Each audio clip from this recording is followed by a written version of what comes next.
to an age when thought is free. From the age of Big Brother. From the age of the thought police. From a dead man. Greetings. Point is, I don't have that much energy, but I'm gonna push through. Power through, yeah, because of all your drinking and But like I said, I promiscuity. don't. But yeah, I had like a zin and Those pouches I that you put just in those tobacco the pouches. nicotine pouch. Yeah. It's And tobacco. Yeah. it's not tobacco; it's nicotine. Okay.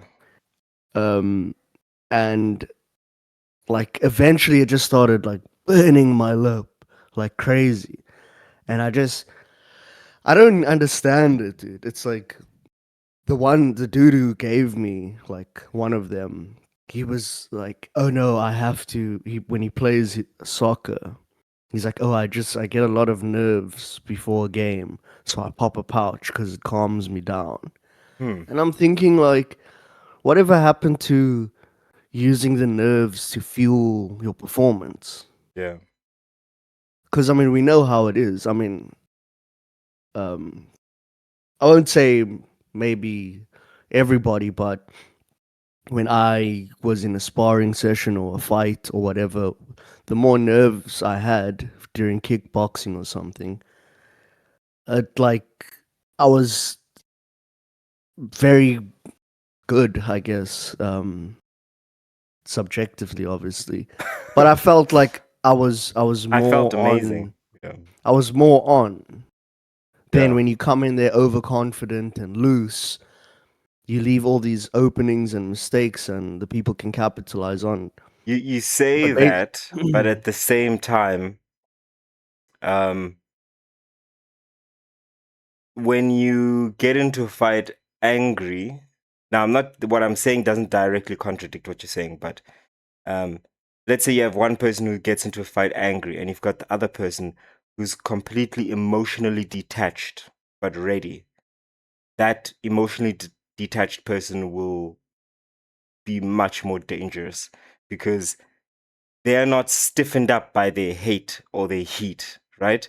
So you've got that bit of like, I'm here, I'm going to do what I know I can do, but I'm not going to see it through the lens of I'm angry or I'm hyped. You know what I'm saying? well, like two things about that is that it depends. Like if we're talking about people who are like well trained and they're going into say like an actual match, like a kickboxing fight, then that it normally will lie in the favor of that guy who's calmer as the fight goes on. Mm, But the guy who's angry, he can catch you very early and you don't mm. recover. Yeah, if you're He too lands, boop, relaxed, boop, yeah. boop, boop. He hits you with like a flurry of Yeah. shots, and you're just too hurt to even do anything later on. But if you can move, if you can use your head movement, if you can, that's why a good jab, a very good jab wins so many fights because Mm.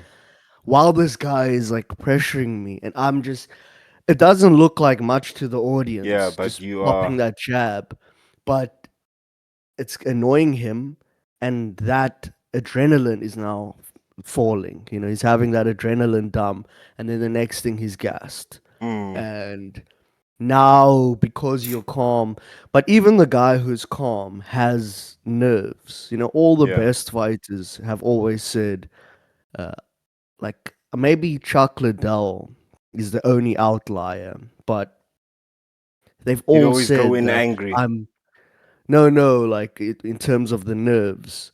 He's Mm. the like he's named the Iceman, and he said he never had nerves ever for a fight. But all the greatest fighters will all say, "Dude, I was scared."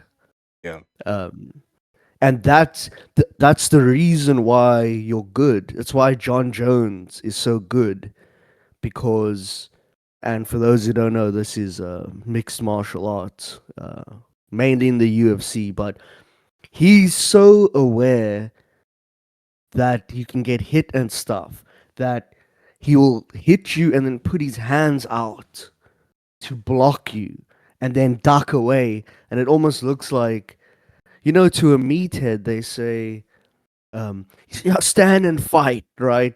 Yeah, That kind yeah, of yeah, yeah. stupid thing. And it's like, no, I'm not trying to get hit. I want to Mm, hit you. And then even if I have to turn my back yeah, and kind of not run away, but move away in the other direction, I'm going to do that.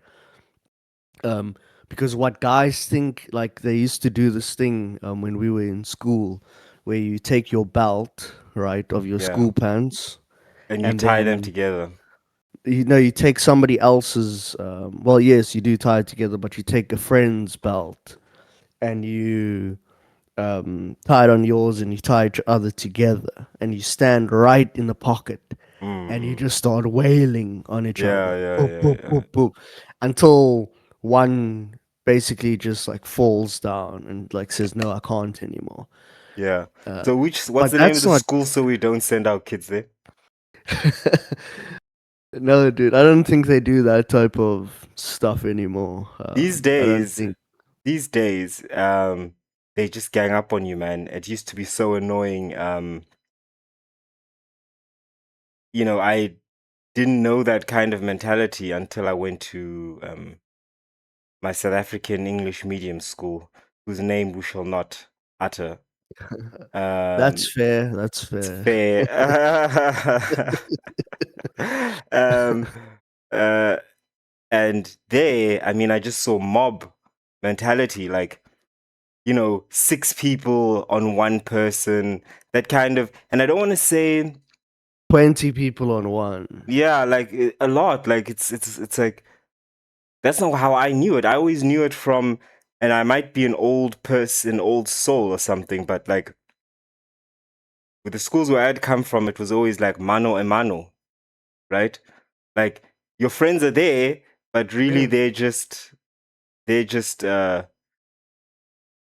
controlling the situation, making sure like, okay, it's just these two, right? If anyone else tries to get in, they're like, hey, hey, hey, hey, back off. And you win or you lose. You get it? Like you either the guy gets you on your back and they have to pull him off, or they have to pull you off, and everyone knows like, okay, this guy got the better of him or not. Um, and that was it. But when you've got these pylons that happened at my school, high school, It's dangerous, it's dude. dangerous. Someone gets killed. People lose a lot. Teeth, you know, things get Dude, broken. let's just be honest. In some of these places, Yeah. um, you can get surgery and stuff if you have the money. But what if it's, someone who's like family can't afford that? Yeah, of course. You've literally disfigured the person for life. Think about it. It's horrendous. Yeah. And so people go, oh, he's fine now. But what if you saw that guy at the store and his jaw was sitting at the back of his mouth Yo. because he never recovered, and now he's there with a little metal tin cup, and then people are like, Yo, Mikey, ah, you're going I wish he would just straight get to a, dark I to wish the he would, darkest place. I wish he would just get a job, ya bum, and it's like Yeah. this guy got beat up at his school. Yeah. Where he's supposed to be safe. Like his Yeah. parents sent him there. And he got hit with a helmet in his face, a bike helmet. But that's why I always think that This those is people like are so animalistic. I don't rate the And then school people for even kicked him protecting in the people. face after he hit the ground. I mean, I don't wanna get too heated about it, but I mean, I would hope that that doesn't exist anymore, right? No, it definitely does, dude. It definitely I does. know it does, but Cowardice. I It's think I think the difference is there's more like there's more social media backlash these days because someone is going to be recording. Back well, then, no one was recording on that level, on that scale, where you had dude. every different angle one up close, one from like a CCTV from like the school, and then other people just on the sidelines. You know, like the Alex Pretty thing, where eventually people just sit back and say, "No, the videos are gonna come out." You see, Yeah. um, But back I mean, then, Alex Pretty dude, not was one video yeah, was taken back then. dude. But we've Um, got You're right. Not one video was taken back then, so it's very possible that these things were happening en masse, but we simply didn't have we individuals, obviously, right? Like the government obviously knew they have records, statistics. Hopefully, we would hope, but we as the individual people or communities, we weren't aware of it because we didn't um see it because it wasn't being recorded, as you said, by cell phones everywhere all the time. Uh, but even Alex Pretty, and I've got a point to this, which might not be what you think, but like even Alex Pretty, I mean, that guy was executed in public. Clearly, the day of light or public, it had nothing to do with it. And I know you've heard a lot of commentary on what people say happened, but I've seen the actual videos.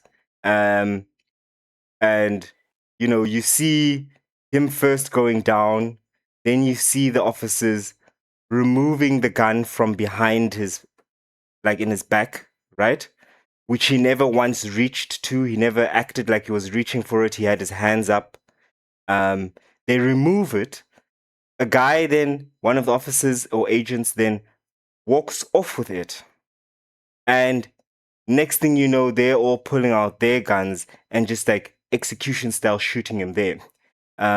And I know some people have said that, well, maybe the agent who went off with the gun accidentally fired it off, and that's what then scared or spooked all the other agents into it. But whatever the case is, there's a guy who was a man, a registered nurse, who was executed on the spot, and people are still playing well, denial. you don't have to add the registered nurse thing I'm just because saying, people always need to. he wasn't like in those few weeks. He, let's just say, he also wasn't living his best life. Yeah, but You know, that is, even his parents had told him stop going down there. Like, and they even told people like we told him to stop going there. going where Uh, to the protests. Down to the protests the whole time. I mean, his Yeah, own but he parents were never. telling him But that. nothing he did merited an execution. No, He I'm not saying that, but They are I'm just mass saying murderers, that Mikey. They are mass murderers like Jeffrey Dahmer, who were escorted out of the building for their own protection. But suddenly, a guy who's not even reaching for his gun, you have no proof that he's murdered anyone. Dude, he could have been injecting heroin. It wouldn't matter because that's not a death sentence.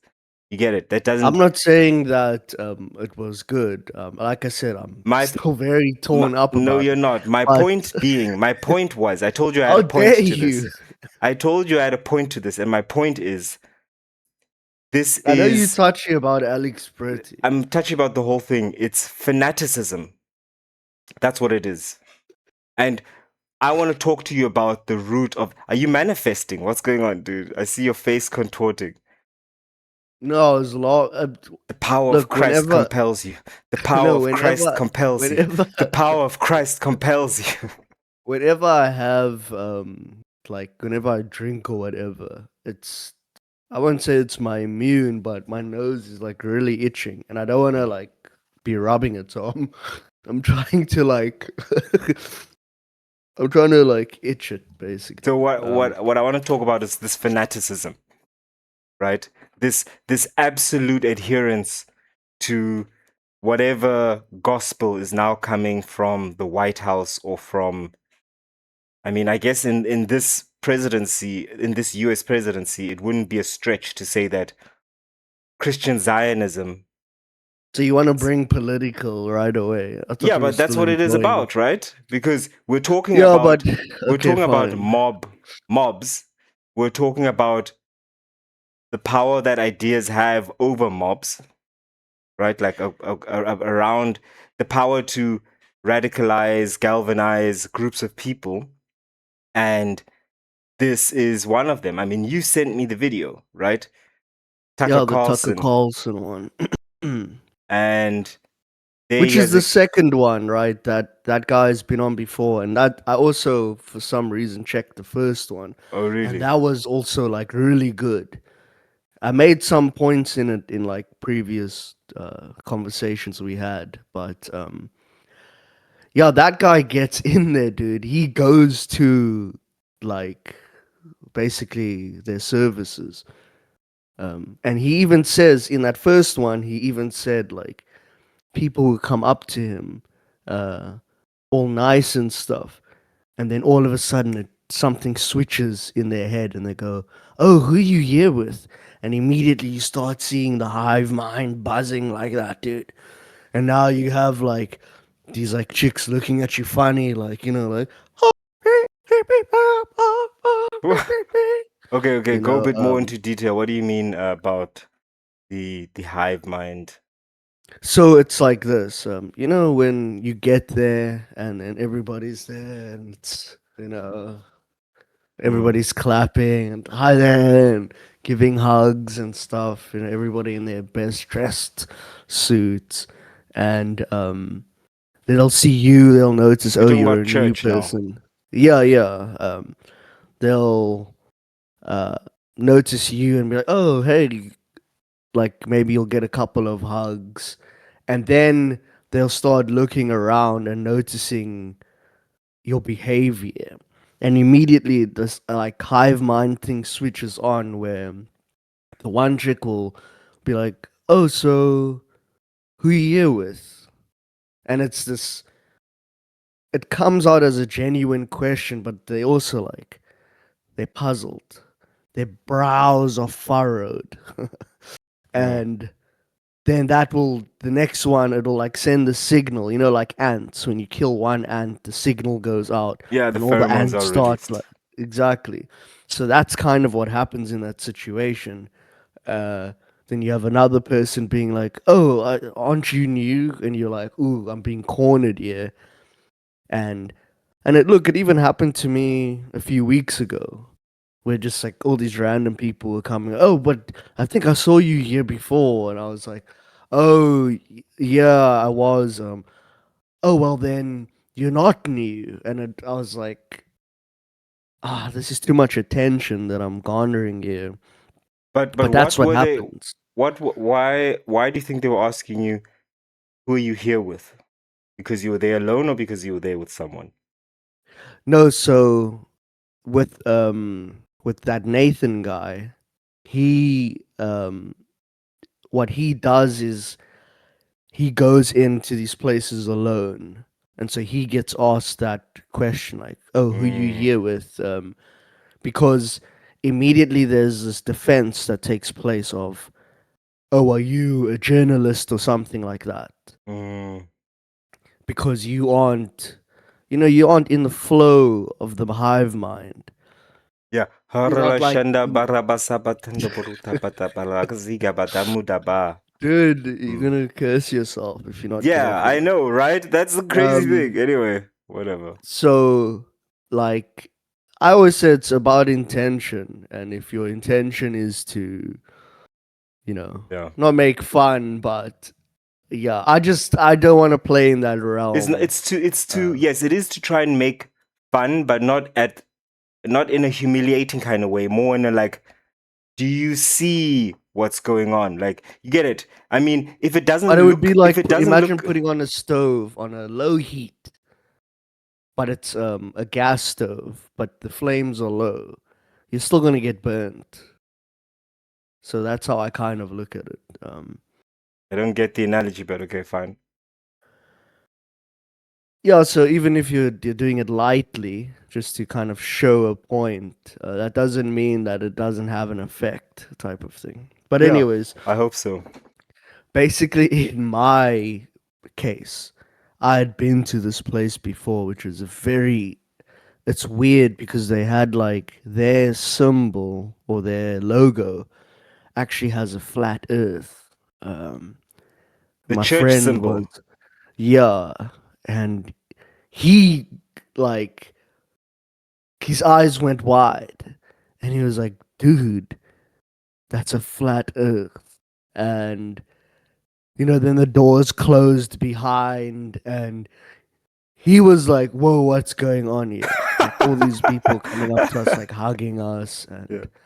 and uh, just very beautiful chicks that go to this like one specific gathering, That's how they and get you. It's that honey pot. the honeypot. And but anyways, so even at at the front, you had the guy who was like these two black guys who were doing the door, and yeah, like the way they were talking to me was kind of like, "Oh, have you been here before? Oh, how did you hear about this?" And it's like, "Yo, we brothers, man. What's going on, my G? What's going on?" And it's just they. It's kind of like they've got a smile plastered on their face, but they're very aware of anything that's not like them. Mm. You know, Yeah. and I think Jesus would be very disappointed in the way that things have turned out, but probably he knew. I mean, he knew it would happen. That's why. well, look, he was trying to do away with that, right? When he even spoke about the temple, he's like, not even a stone will be left of this Mm. thing. But when he when he Like when he's in the future, like, because they were so about the temple and the building, and he's like, not even a stone will remain of this thing.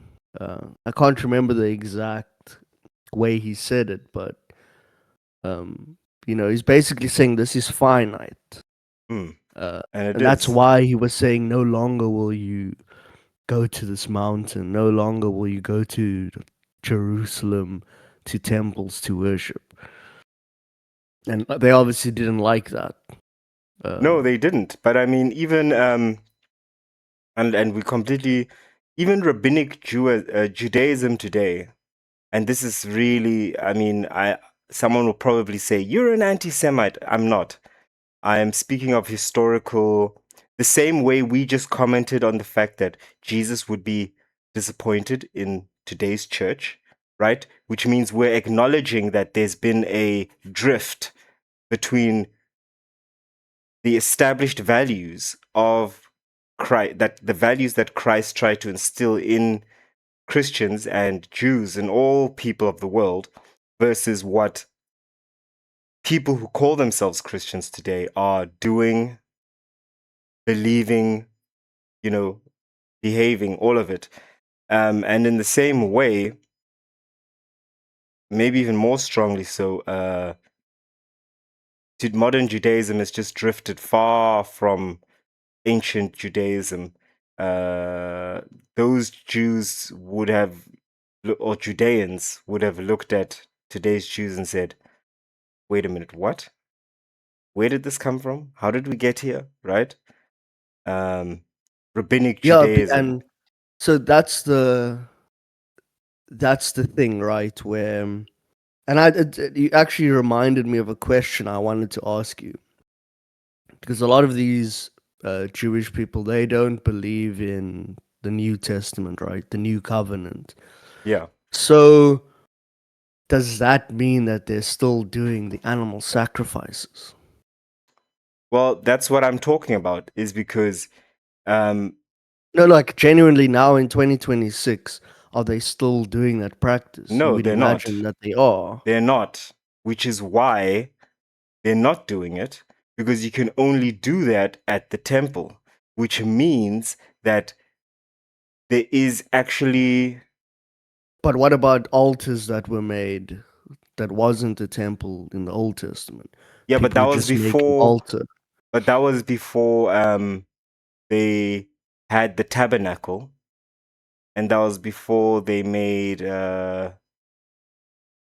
mean, there's a few examples where, like, for example, um, Elijah, Elijah, he he made that offering on the on the mount next to the prophets of Baal, but that was a display, right? Like the Demonstration. demonstration.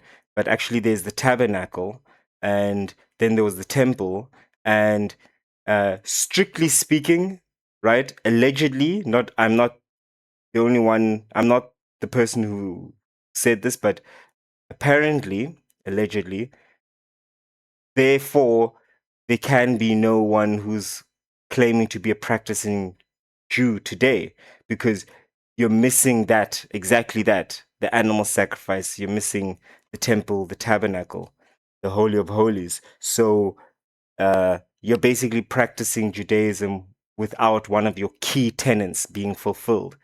And um, the But I told rabbis, you the last time, and you didn't want to believe me, which is okay. When no, I what do you said that mean? there's a replica of the temple that they use today. It's just not on the Dome of the Rock or whatever it's called. Yeah, but that could be in And preparation for the, yeah, I know what you're talking about when somehow the mosque just disappears. Um, I'm but what I'm glitched. saying is, and I heard this, is that there is a place where they're doing it in this like replica, and somehow or another they can actually move this building, whatever it's made of. I don't know. The guy didn't actually go into detail, and actually place it on the Dome of the Rock when it's been cleared of everything. Oh, That's what okay. I had heard. Like, I don't know the logistics about it or how that would even work.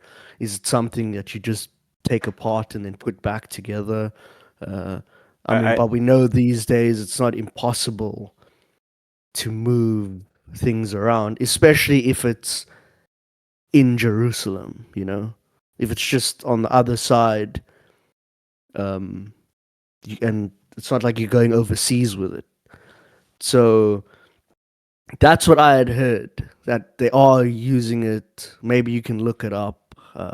I could obviously be completely wrong. I tried Just to search. Is there a I had to like do a a little screen. temporary temple that they use so long or whatever. Yeah, yeah. Is there a prototype temple in Jerusalem? That's how I phrased it. Um, while there is no physical quote unquote prototype temple currently standing in Jerusalem, historical and religious contexts offer a few interpretations of this concept. So no, not in that way. You want me to check if there's a replica? I mean, I guess another way to ask it would be, is there a place where they are doing these things? Um, like, do they Oh. do it in the synagogues? Do they do it, like, where would it take place? I can't imagine that they would just be like, okay, well, our practices have been on hold for however many years. We're just going to be waiting. Well, according to this thing, no branches of mainstream Judaism perform animal sacrifices today because Jewish So the law key thing is the mainstream, strictly right? mandates that sacrifices can only be offered at the temple in Jerusalem.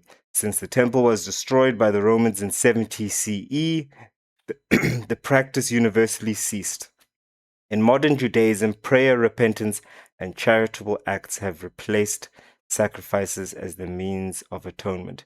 And who, anyway, I'm not saying that I'm for animal sacrifices. I'm just saying that's a major um, theological shift, right? And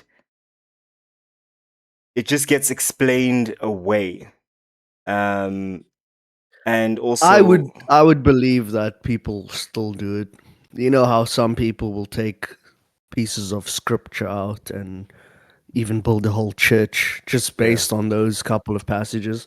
yeah. I think there's still people who would do that with animal sacrifices, Mm. and they would come up with some type of reason for why it's right. Yeah, of course. Of course, people can So, justify anything. yes, mainstream, yes, it's not going to be known in public and stuff, but Dude, people do all kinds of things behind closed doors, especially if they think there's like a power in it. Yeah. I've I told you about that when I was in Bavaria in the countryside with my family. And we're walking, it was a beautiful summer day, or getting towards summer, and April side, May. Yeah, May. And no, sorry, June. And we're walking into this weird clave of, I don't know if you call it a clave, but like a grouping of trees, right? So imagine like an open meadow, and then suddenly Yeah. this grouping of trees. You're like, oh, that's interesting. So I'm like, let's go inside there and check out what's going on. And we walk in there, and there's this hill right in the middle of the. Okay, first of all, in the middle of these trees is a little clearing. And in this clearing, there's a little hill. And it's all just been freshly mown. Not around or outside this place, but through these trees and in this little clearing with a little hillock. And it gave me very, very eerie feeling. I don't want to say that I'm very superstitious, but I do pay attention to my intuition, and I got a very eerie feeling, and I don't know why the first thing that came into my mind was witch's coven or something. Like no one just goes into. Because you watch that movie, The Witch, or whatever it's But that called. was afterwards, dude. Oh, Yes, it's true. I told you, I've been reading certain books for a long time. But that's the thing, like, to an ordinary, untrained eye, you would say, oh, this is just a clearing in the middle of some trees. But it doesn't make sense because all around is wild meadow. Then you've got this grouping of trees. And in the middle of this grouping of trees, you've got what can only be described as a man made hillock. yeah. And then perfectly mowed, not yeah perfectly mowed, like lawn cleared grass in this middle. This is a meeting place, right? This is a meeting place in the middle of nowhere. You'd have to make an effort to actually like go through the trees and even to get there. It's definitely a meeting place. Like I don't know what they're doing there. Maybe they're just talking business.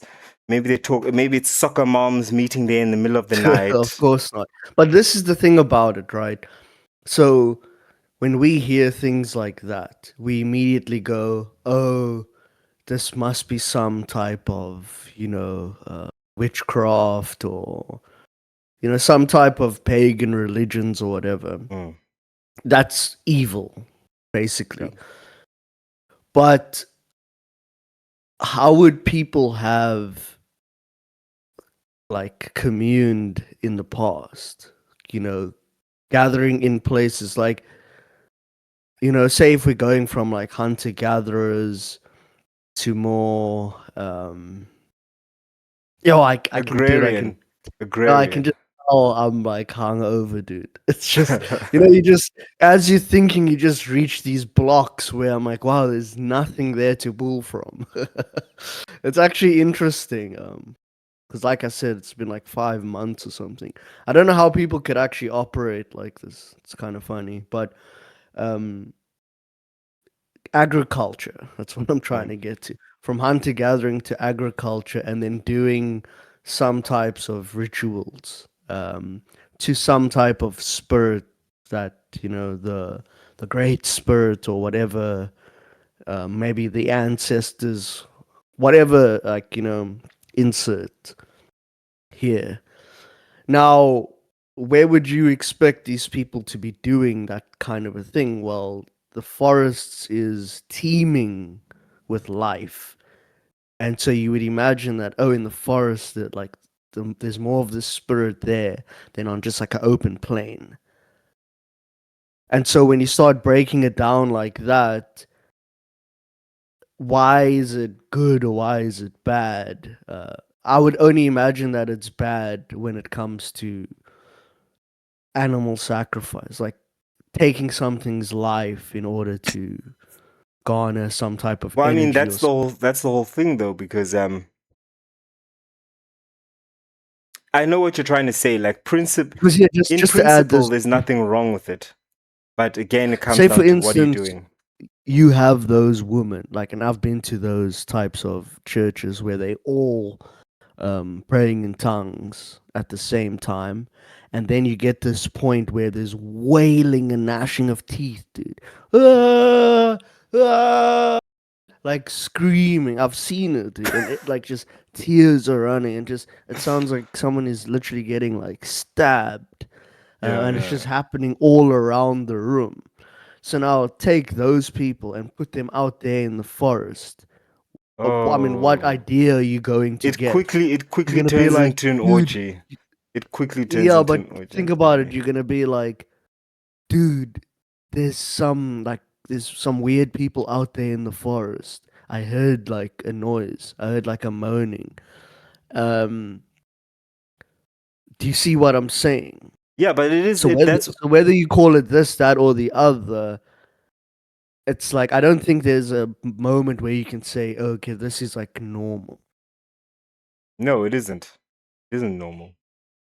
It is not normal. But the masses are brainwashed. I mean, going back to this Tucker Carlson So let's go interview, into, yes, that's exactly what I wanted to you say. know, Let's get that clip for Tucker I, Carlson. I I really let me just first get the name of this The uh name of what? this So this just to break it down, there's a dude. I think his name's Nathan Blake. see, I don't want to Uh, guess. I want to get it. okay, Is so he it was on. I think it's Blake. So My memory is saying that it's Blake. it is Um, Nathan Apfel. okay, Afal. Uh, Um, so yeah, he always goes on Tucker, and he's a guy who like he goes around to like the churches, and he's got his own things going on with this one series that he has on the Tucker Carlson network. It's called Religious something. Maybe you can see it over there, yeah. where it's kind of like a documentary docu series about like the modern day church and all the things that they're doing these days that he simply puts is not Christ like, right? Um, and so some of the things he said was very interesting, and obviously we have to just say it's got to do with Israel, Christian Zionism, The that nation type of state stuff. of Israel.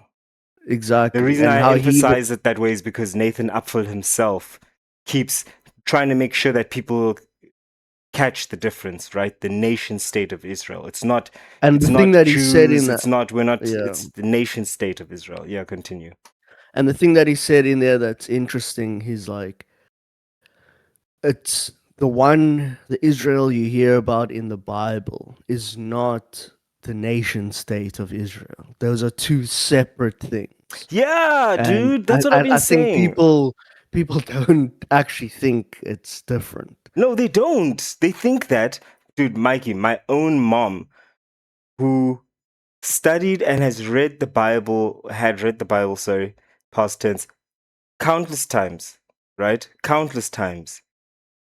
Somehow the link, because remember, I mentioned this before, the nation of Israel, as we know in the Bible, right, was conquered by the Assyrians and destroyed as we know it 700 years before the birth of Christ. So 700 and something BC, Assyria conquered Israel. The northern kingdom of so the country, the kingdom of Israel was north of Judea, right? Because Israel and Judea Yeah. split, conquered that nation, and basically laid it flat and pulled people out of that kingdom, brought people in, mixed them all up, okay? And because they had been mixed up, Jews with Assyrians, with people of different nations in that nation, by the time Jesus was at the well speaking to the Samaritan woman, The Jews had already learned to despise the Samaritans. The Samaritans are actually, their ancestry is actually of the kingdom of Israel, right? But the Jews at that time didn't look down upon the Samaritans because they saw them as unclean. They were mixed now, right? They were Jews, but Yeah. now they've been mixed for hundreds of years. So there's a complete disconnect at the time when Jesus was walking the earth between Israel, which is now Samaria, and Judea. And so for people to feel like, well, this nation of Israel that's there today is that same Israel, then it's like, what are you talking about? It's, Yeah, and so that's the thing. They've co-opted the name in order to garner support, of course. of course, because they know their Um, strongest supporters would be Christian Zionists who would not be exactly. able to distinguish between, oh, wait, there was a prophecy in the Old Testament that said the nation of Israel would be destroyed. Then it was fulfilled when the Assyrians conquered it. So it's done. The covenant, that's pure history. It has nothing to do with anything. It was already history by the time Jesus got there. You know what I mean? Which is another thing that he said that was quite interesting as well, where he talks about the the old covenant, which is the Old Testament, is actually done, Yeah. and you should only really be focusing on the new covenant, which Yes. is the Gospels essentially, and then the writings of Paul after that. But just even try bring that up to someone, because I've seen people do it. They go back and forth, like they take something from here and then they take something from here, from old and new, and they mix it together to kind of make a point. And he, now, of course, people can push back on that, um, because they can just say, "Oh no, this is the holy word of God." But at the same time, what is a covenant, right? It's a You contract, know, basically. so it's like if there's a new contract, if you get paid, this is probably a stupid example, but if you get paid, let's say $10,000 a month on your old contract, and now you're getting 20,000 on your new contract, you got nothing to do with the old one. Yeah, It it's doesn't done. even exist to you anymore. Like, no, Old no, contract I'm could have said you get 3 days a week home office. The new contract says 100% remote. exactly. And your boss So, can't come to you and be like, which oh, is actually a good analogy because it's kind of like that, right? You do yeah. everything remotely in like your spiritual work. You just do it by yourself. Oh, You snap. don't That's need. actually very No, apt. that's Yeah. you know what I'm saying. Yeah. So, like, basically, my point is that so you can't have this because that's what he was saying as well.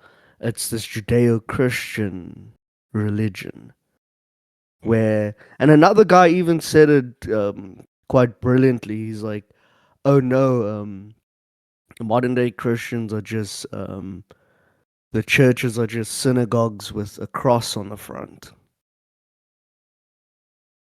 Mm. Yeah, that's an interesting thought. Something I have to meditate upon for a moment, but I think Just there could be because truth to that's that. that's what's happening. Like, there's a guy who comes along. He tells you exactly this is how it's gonna work now. Neither will there be Jew nor Greek. So if you really break that down, right? He's removing race and nations. You know, you're not going to even say that you're a part of a country. Mm.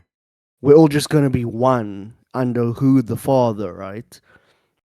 That So sounds like everybody's your communism. Is you everybody communist is boy? your brothers and sisters. So there's no like Muslim over here that you have to bomb or any of those types of things. We're Mm. all one together. So that type of thing is what was like But spoken about. you're forgetting one crucial part, because someone would listen to what you're saying and ask themselves, but why would they do that? And Why would who do that?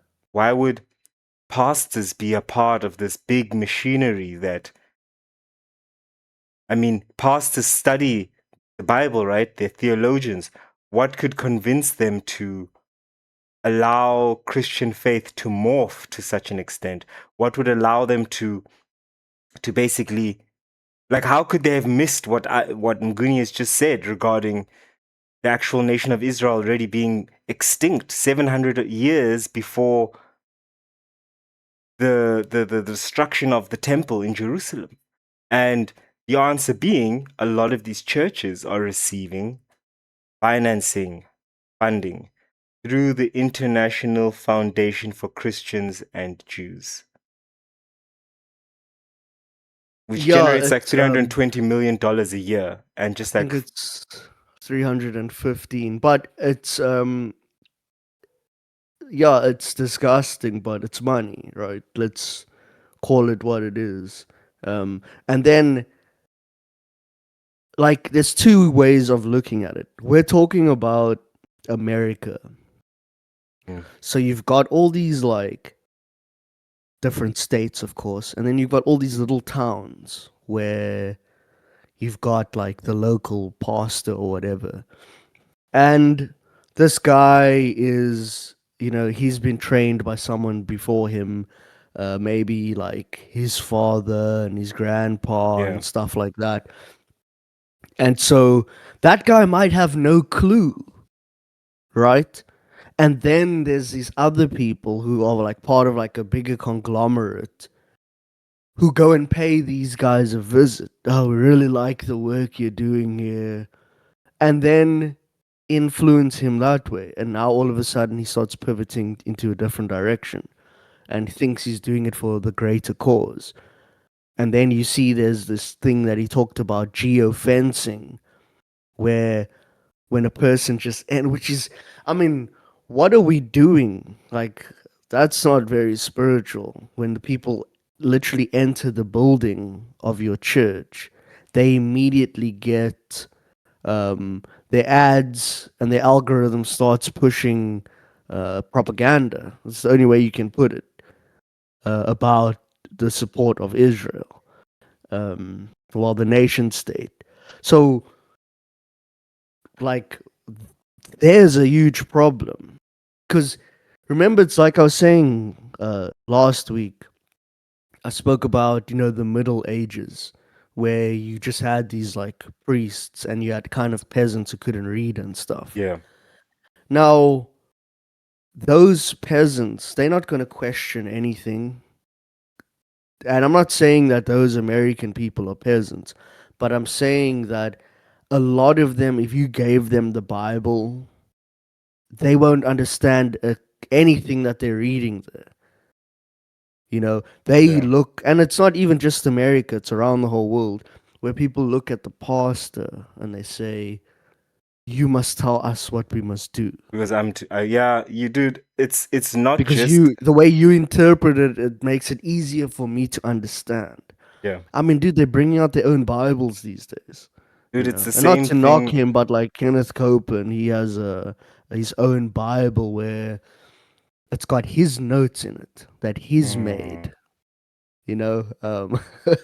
It's actually hilarious. But so next to all like the passages, he's got what he wrote down and his understanding of it. mm, And dude, millions of these things have been sold to people. mm. It's not just in it's not just in Christianity, even in Islam. Um, we've had Muslim friends since we were kids, right? South Africa is a very diverse place. You've got Hindus, you've got Muslims, you have a chance to learn about many different, quite big religions. Dude, Sikhism there's even a also is, monastery in yes, Cape Town for Buddhism, dude. It's yeah. like But you ask them what they believe, and then you realize that it's not written anywhere in the Quran. And when you ask them why do they believe that or do that because it's not in the Quran, then they talk about no, but the scholars have deciphered it or have told us, or you know what I mean? Like, it's the same problem. You are now going off. I mean, you started off with this point of this is the word of God. It is full and complete. And then somehow a scholar or scholars manage to tell you or write down their interpretations. And now you're studying those interpretations. You're no longer studying the source material, the ground truth.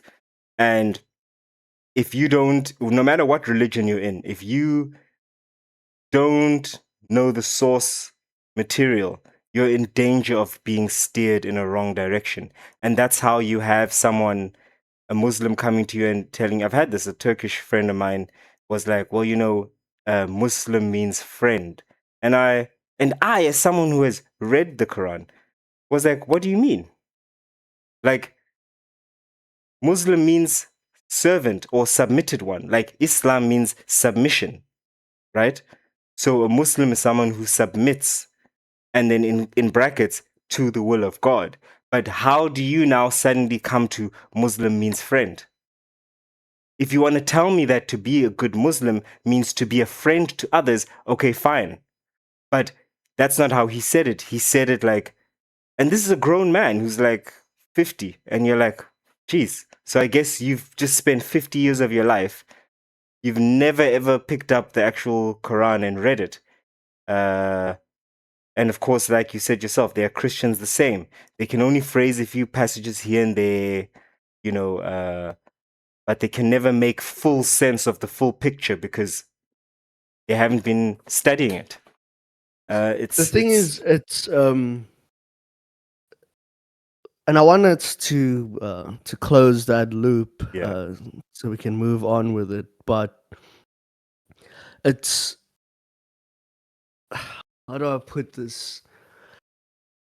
The work, because it's like it's a spiritual work. You need to like open yourself kind of up to it. It can't really be done with the intellect. The moment you try read it with the intellect, you're gonna be immediately lost. So there's a problem. Like, someone opens it and they're like, I'm going to understand what these people are saying here. It's like, no, they're like using the language of branches and stuff where it's parables and poetry and allegory. And you think that you're going to use the left side of your brain to piece it together and be like, this is what they meant by it. Mm. So it's, you kind of have to be inspired in many ways to be able to Yeah. read something and then take something that kind of pops up and out to you and then contemplate that through your life, and Yeah. then through that practice, oh, here's some type of understanding that came to you from somewhere that was outside of yourself that you couldn't consciously with your intellect put together. But the pieces fit together well. Yeah, and it makes sense to you in your experience. But I guarantee if you went to the past and you told him, he'll be like, no, that's not what it means. So it has to be this very personal, intimate thing this practice that you do. And yeah, so that's all I wanted to say about the Tucker Carlson thing, because I wanted the other thing. Oh, man, I'm telling you, dude, The booze, right? drinking is not good. Let me open a window here. It's summer this side and it is cooking. Like, it's so hot even Africans are fainting. Yeah, so Gather your thoughts quick. I'm just yeah, it's just absolute brain fog. Can't even remember the thing that I wanted to say. Mr. But Babalas. Yeah, Yeah. Baba Last, dude. Uh, which is kind of, I was at this like sporting event, gathering type of thing, and I was just listening to the conversations being had, Mm. and I remember that I myself was very much into those conversations, like a couple of years ago when I was out and living that type of life. But you always hear the same patterns, right? It's always about how wasted you got the night before, how you made a decision that you shouldn't have made, Mm. how you ended up in a place you didn't know you were going to end up in, and then how you're doing it again today. And that theme is just being played out all over the You're place. listening to it over and over and over again. And I'm thinking like that's not living. Like and like you have to be removed from the bubble in order to then see it for what it is, because I can tell you a few years ago we were saying the same thing. Yeah. Oh my goodness, dude, last night was crazy. We went for lunch here and then we decided to go to this place for a couple of And then we drinks. started having The shots. brandies came out. They said they wanted shots. Oh, we met these girls. They said they were going to this place. We decided to go meet them there. Uh, Somehow there was a bag involved, allegedly, in my opinion. We ended up at the strip club or whatever. Just insert whatever place. And then I had to find a way home Mm. because I actually had work the next day. Some type of, that's the punchline, right? Mm. Um, and you live like that for years, dude. Think about it. You start that kind of a life. I would 18, say 19. around even before then. I'm talking about, when you're like trying to get into clubs, but when you don't go into clubs, you're at house parties. So like Yeah. 16, 17. And then from 17 to 18, now you start going to the clubs and that life starts. Dude, these people I'm listening to talk are like 48. And you've been doing it for 30 years. It's the You've Peter been at Pan this. syndrome, bro. Yeah, exactly. Yeah, you don't want to grow up, and it's a real problem. I mean, it's one of the reasons why people say things like,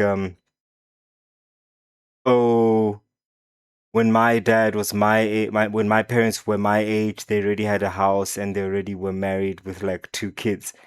Yeah, because they took life by the horns. I mean, remember, I told you this myself. I'm not trying to push anyone into having kids or into getting married. All I'm saying is that life is something that has to be participated in. You hear people saying things like, "Oh, yes, we've been together for 10 years, but it's not really the right time." Listen, brother, the right time will never come. It doesn't come, it doesn't work like that. You find a person, you want to be with this person day and night. They're good for you. You are good for them. Make it official.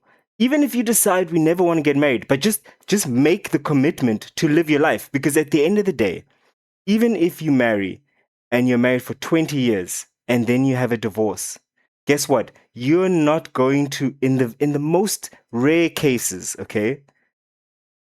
You're not going to regret it. You're going to be like, we laughed together, we danced together. I remember when the first child came into the world. I remember when we didn't have enough cash to pay for this, and our life was great. And yeah, it came to an end. I'm sad, she's sad, but guess what? It belongs to me now. No one can take away that memory. You understand what I'm saying? It's very, very rare that someone will say, and justifiably really regret marrying someone, right? Because of course you can marry the wrong person and then end up ruining the next 10 years, but it means you never paid attention in the first place, my opinion. um Yeah, look, and they would say, when people like, I won't even say it's like an age thing, but I would say it's more of a maturity thing, where they would say, oh, we jumped into it too soon. Of course, that does happen, Yeah. but I don't understand. You see, once again, it's this balancing factor of, we spoke about Master Samuel Enoir, where he was like the perfect matrimony, and how they go into more deeper layers of it. So where both people create like the right atmosphere inside of Admiration. them, so that when they do end up getting married, it's it's not your, oh, we sign a contract and, oh, we're being led by our loins, which can only last so long, right? You can only smash each other's brains out, so to speak, for so long before now you actually have to deal with the person's flaws and all those types Mm. of things. So if both people are not really fine tuning that inner life, of course it's gonna just show on the outside, Yeah, but suppose, and you're gonna have problems. yeah, I mean, Samael Aounwo, I don't know if I'm saying that correctly, but um, he, in his book, The Perfect Matrimony, he says a lot, first of all.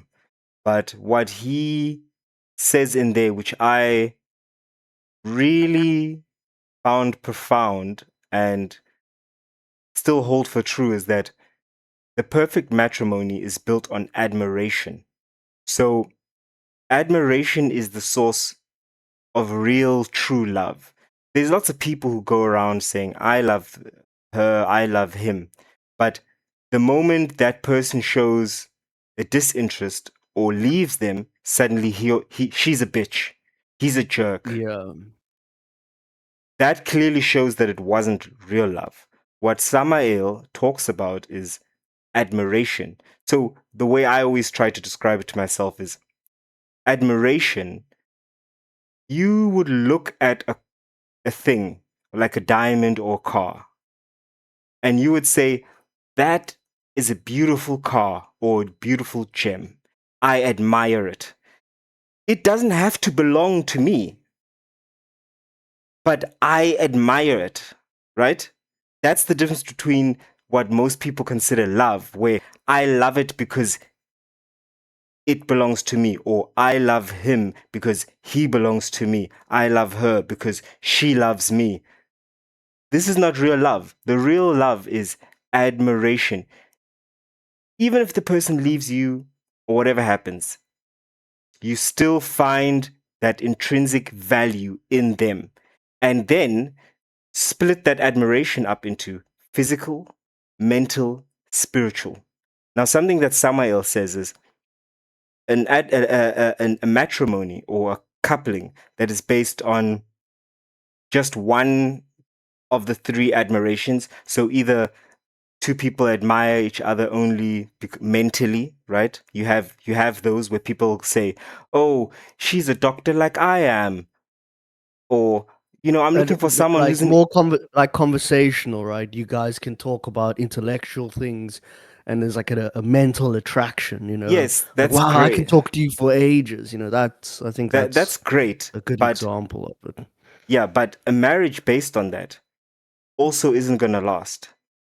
You Of need it. course. You need at least two of the three levels. So a physical and a mental, or a mental and a spiritual, or physical and a spiritual, something like that. A combination, two out of the three levels of admiration, and that creates a good matrimony. But the So do perfect you think, matrimony just to cut in is when it's quickly, all three. no, do you think that if there is no physical, it could last? If there's mental and spiritual, it can last. But Because I would imagine that, okay, maybe that's just in my mind that, you know, you need I physical, could yeah. I can't really see a way where that doesn't happen. Maybe if you're like older, of course, in your older days, then that seems to make sense. But in the Um, beginning, Look, remember that your mind is very powerful. Your mind greatly determines what you find attractive or not, right? Even if a person is externally beautiful, you can be like, that person is repulsive because I know Yeah. what they think. I know who they I are. actually met someone like that yesterday, and I You was see, like, it's repulsive. Like, I don't like everybody's kind of cooing over her, and I'm just like, are you not seeing that? Like, this isn't like a good person. yeah, exactly. Or maybe not a good person, but I just felt like, no, I would rather talk to this one over here because you can like really feel like, I don't know, it's hard to explain. But I But know what you mean. I know what you mean. to take it down the Hindu route, right? Is that so? You obviously get the chakras, right? Am I gonna try? I don't Try it. even. Yeah. Push through the hangover. No. I just so you like the color red is the root chakra. That's like the one here by Okay. the loins. Yeah. Uh, that's what most people use for courtship. Mm. Is that that deep sexual energy? And I'm like, I'm grabbing my crotch over here. Um, and then you move one up from that is like it's the orange one, which is known as the sacral. Um, that has also got to do with lower emotions, but it's more about Fear, survival hatred. things like eating and all that, and all your anxiety and stuff will come from there, under the belly button. Um, and then you move up to the yellow, which is the solar, which is your solar plexus. Um, that is more where you are now. It's known as a bridge because now you're crossing from the lower into the higher. So the solar plexus is very important. That's the bridge. Once you tap into that, you're now rising above. And then you get to green, which is the heart chakra. And then you go to the throat, which is the blue, uh, and then purple or cyan is like the pineal gland, the third eye, and then you get like the violet flame of Saint Germain. The angel chakra. Uh, yeah, which is the violet, the purple at the top, which Mm. is um, enlightenment essentially. So based off of that, um, what happens is that if two people, and this is why it ties in perfectly with the thing you mentioned about admiration, is that when two people are using that green energy, the heart chakra, that is that admiration that Mm. like I can love this thing and appreciate it from a distance. Yeah. It's beautiful no Because matter what. Like, I don't. exactly the lower natures is more control. Oh, this is mine. I need to have it now. Like when a lion mates with a lioness, you grab the scruff of the neck and you hold it, you pin it down, Whoa, whoa, Humans would calm call down, it calm down. grape. You're getting some people excited here. Just. Humans would call it grape, right? And so what happens is what happens in these relationships a lot of the times is that, and it's mainly with the woman, but it can be reversed, especially in this day of like beta males, is that the woman will have the admiration, the green energy. That's how she will love the guy, but he will be in his red nature, right? And so for him, he wants to control and he just wants to smash the whole time. And so that it's basically, a house divided against itself Yeah. because you've got these two separate energies. He will eventually run out or get bored, and he'll want to go off and try control something else. Uh, but whereas when both people have that admiration, that type of love, um, that's when both of them now start rising above. Yeah. And so when you do anything physical,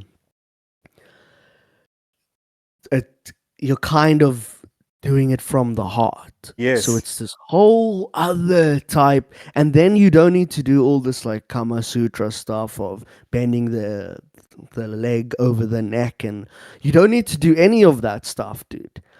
Just simple fusion of the two.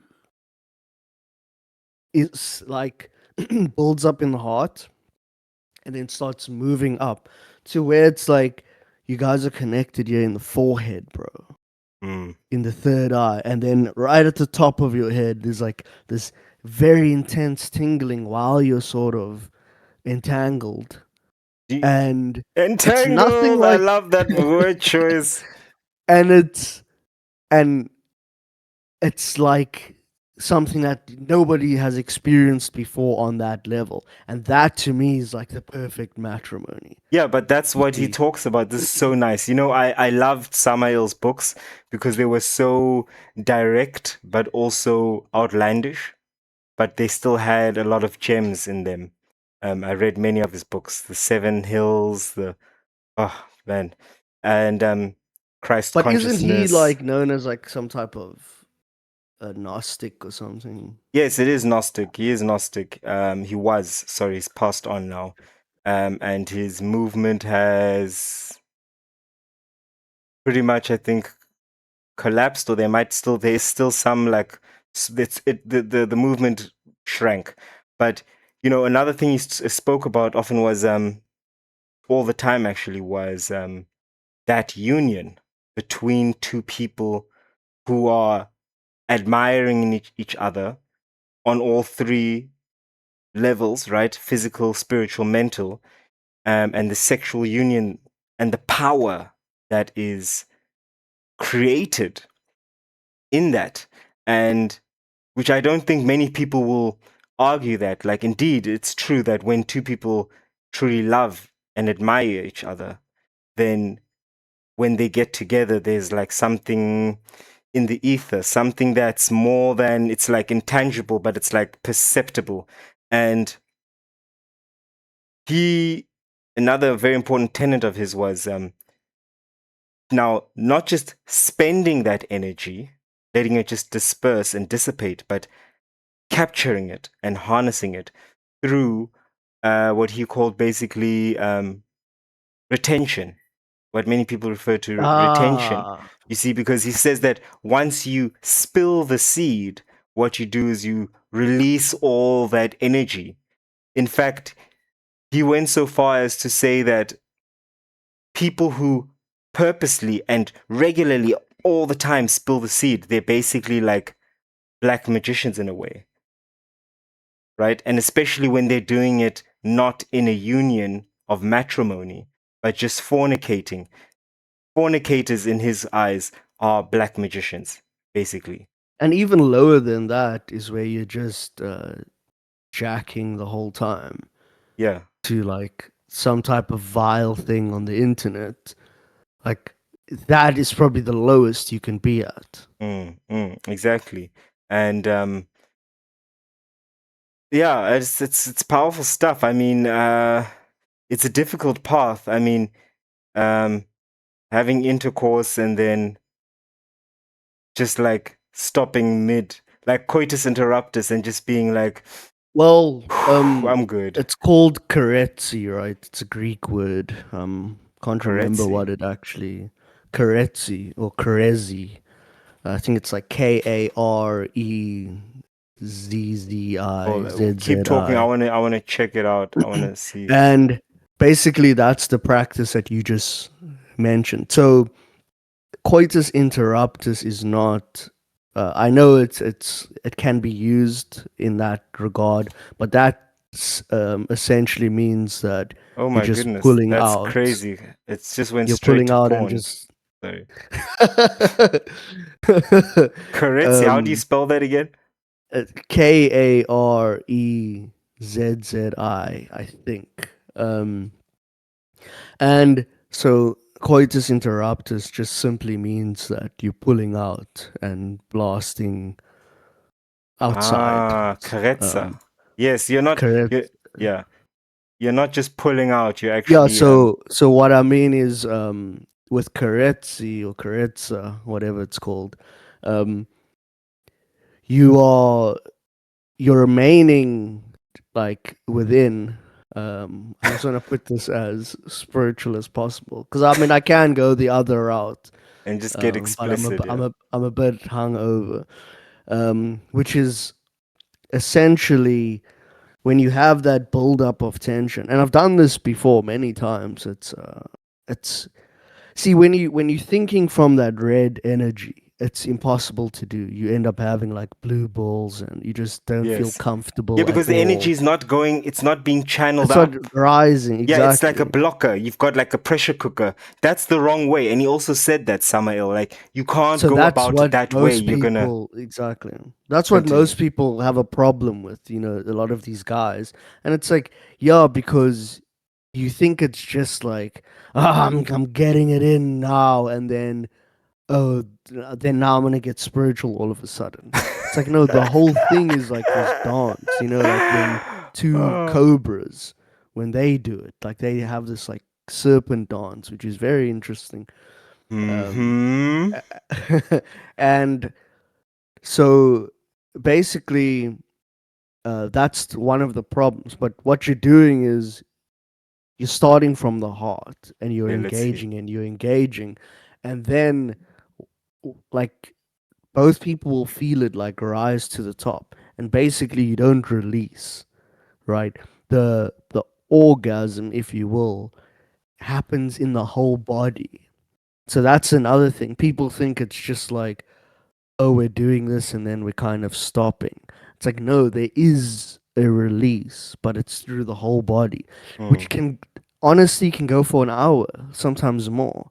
Bro, You know, I I've heard stories of people talking about they were entangled for days and kind of really just woke up in in a stupor, like like what happened? Where were we? You know, they had no idea of like what took place, the boss is called three and times. He's like, "You're fired, yeah, Johnson." you know, it's just the room just has a Oh my goodness. crazy smell. It's just completely wild, um, Dude, did my and so that's what happens. There's a full body climax, and it's an actual tangible thing. It's not just like, oh, we were trying to be Sorry, can I just say I'm spiritual. Yeah, sorry I had a little interruption with my camera. Um and so I was frozen for a bit and then it's fine, dude. I had to It's do something, but the continue. momentum keeps going. Yeah.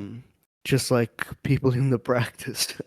But anyways, so there's an actual tangible experience, right?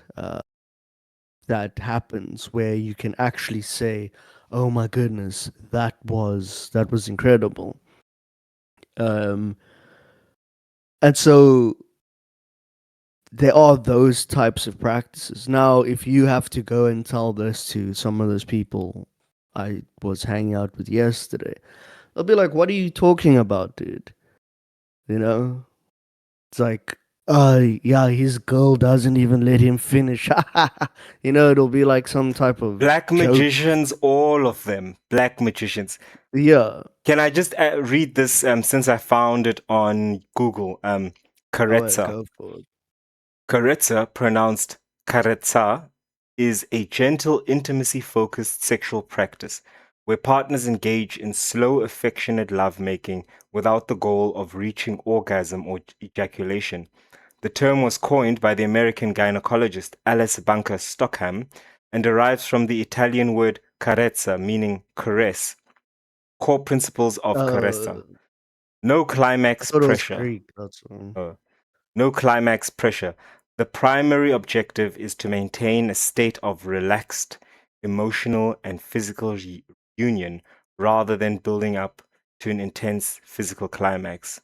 Physical and somatic connection. It emphasizes deep breathing, gazing into each other's eyes, skin to skin contact, and slow meditative movements. Hormonal bonding. By avoiding the sudden drop in neurochemicals that follows an orgasm, partners sustain high levels of oxytocin, the cuddle hormone, and vasopressin, which promote deep emotional attachment. Now, I just wanted to get my own experience to this. If you do this, brother, if you do it correctly, the amount of energy and vitality you feel, it's actually ridiculous. Like, if you can just maintain self-control for those few moments afterwards, and as we said, channel that energy up into, try just, I mean, this is a whole spiritual practice. You'd have to describe the meditation procedure, but It's generally, walking the razor's edge. yeah, those who know what I'm talking about, they know through breathing and through focusing of that energy, um, you can sort of, it doesn't dissipate, but it like spreads throughout your body. And suddenly you feel really, really energized. Like, you want to wake up at like 5 a.m. in the morning and just be like, I'm good to go without feeling groggy. Try Karetsa.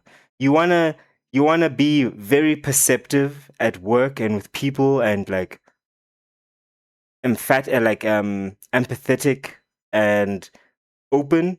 Try Karetsa. You know what I mean? Try that. It's legit. I mean, I didn't know But it was called Karetsa, but that's another thing that they mention as well is that they aren't. It's not happening every day. That's how most people um are like, right? Like, oh yeah, me and my girl smash every day, or most married dudes are like, well, I get lucky once every 2 months. Um, but really, with what they talk about, I guess Samael is, and some other people that I've followed in the past, is that when the two people are connected in that sense, they know when and they know when not to. So it might be 3 days, it might be 5 days, but there'll be this sort of a, how can I say, an atmosphere will be building up when they are in each other's presence and they can feel that it's tangible in the room, mm. and then they'll know when the next one happens. But once you finish it, that can last for some time where you're just like completely high off of that energy and you don't want to waste it in any other way. And You're kind also of the connectedness living that you off. have with your partner. Yeah. You That's almost something become what's the connected. word? It's like No, telepathic. yeah, that's what I'd say. Telepathic, where she'll just know, and you guys will just know what each other wants. Yeah, and there's that patience, right? The the affection, Now, the of course, patience, the intimacy, the connection, which lacks from so many marriages. I mean, that's one of the first things you hear people complaining about is like the intimacy is gone. There's no connection. You can blame it on work. You can blame it on outside pressures.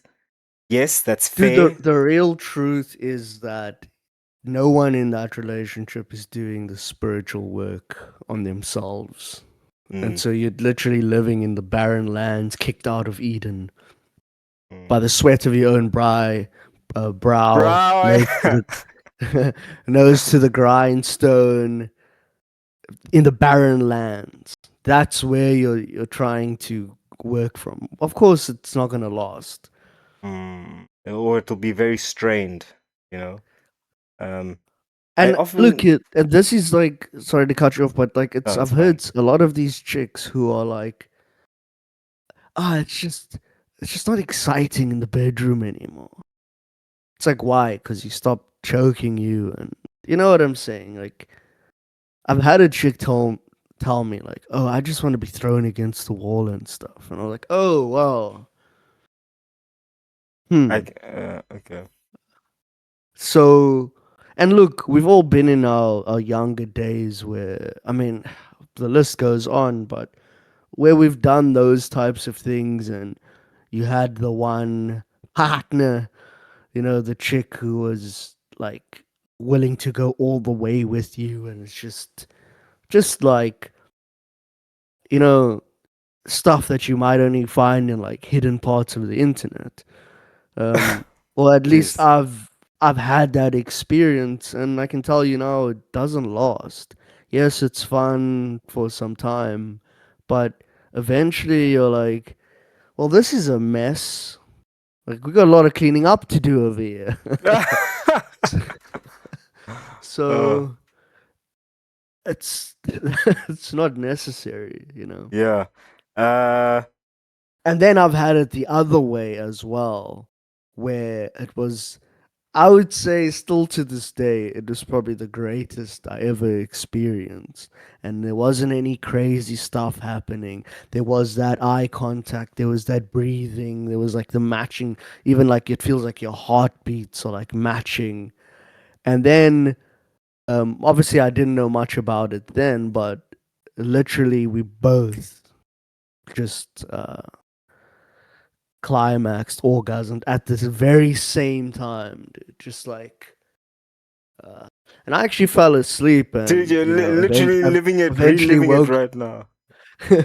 I am actually, and I fell asleep and actually woke up inside. And anyways, it's Yeah, neither yeah, here yeah. nor there. It's just there's a clear difference, and Yeah, I prefer the latter.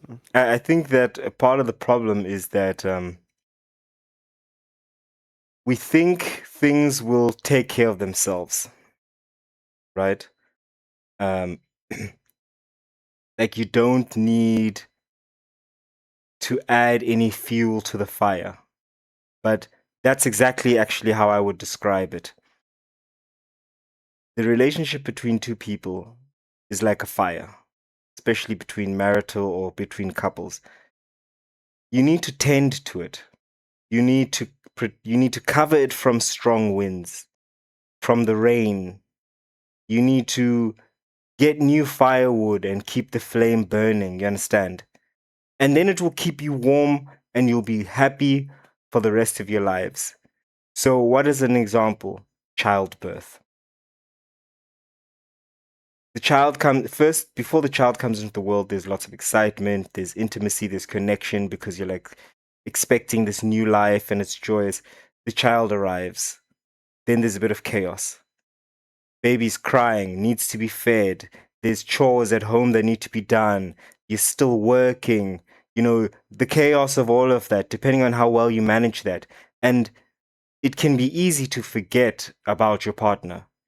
Her forgetting about him, him forgetting about her.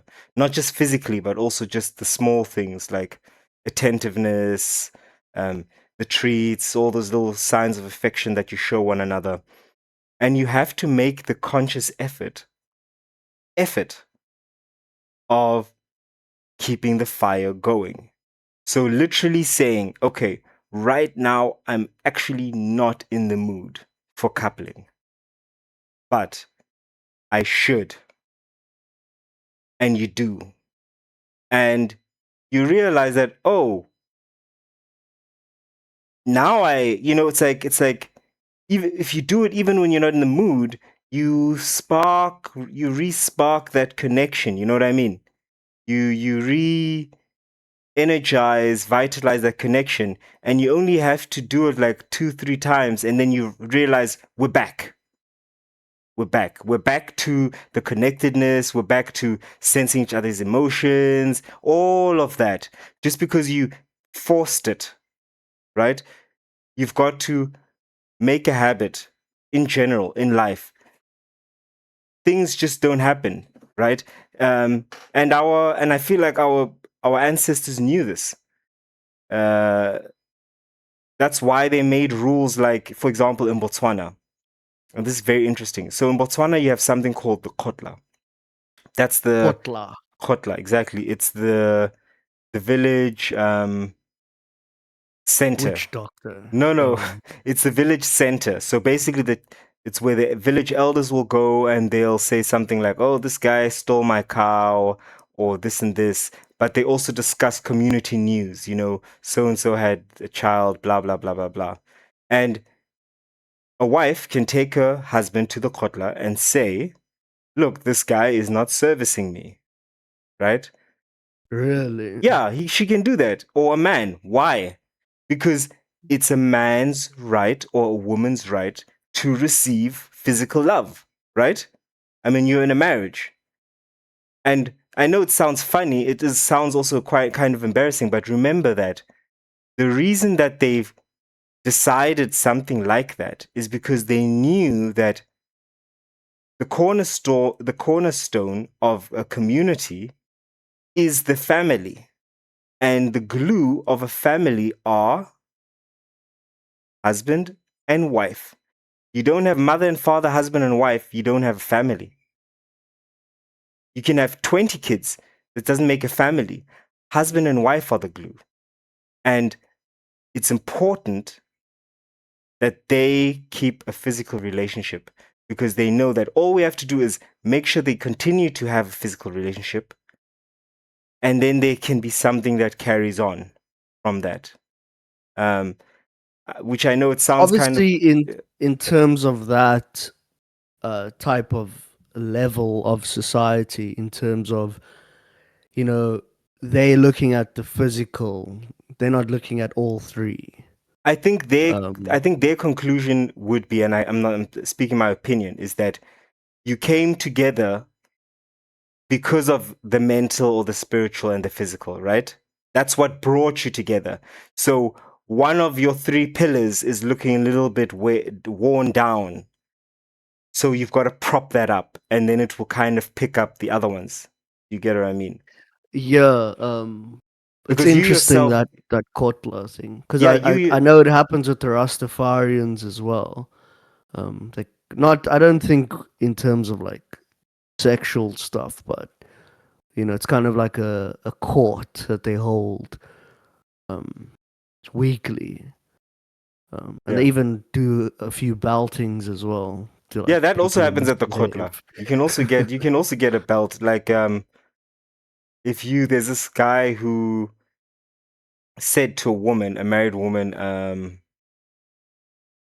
"Kuku ya hage imolo," which is like, yo, your Oh cake. wow. He was buying fat cook, and he was like, oh, your cook is warm. Your cook is warm. Like your cake is Yeah, hot. your cake is hot, But which like, in South Africa it means, or Africa, that it's your vagina. you see, so Uh, it's a dual thing. Although he managed to explain that, look, I just bought a fit cook, and that's what I was talking about. But obviously, the woman felt that he was not speaking about the fit cook he had just bought, but was like, who knows? But that's where you would then go. Had he been found guilty of that, he would have. It's not doesn't involve the police or anything. You just go to the khutla, get a lashing, 3 or 4 with this long stick. The long, long yeah, stick, bro.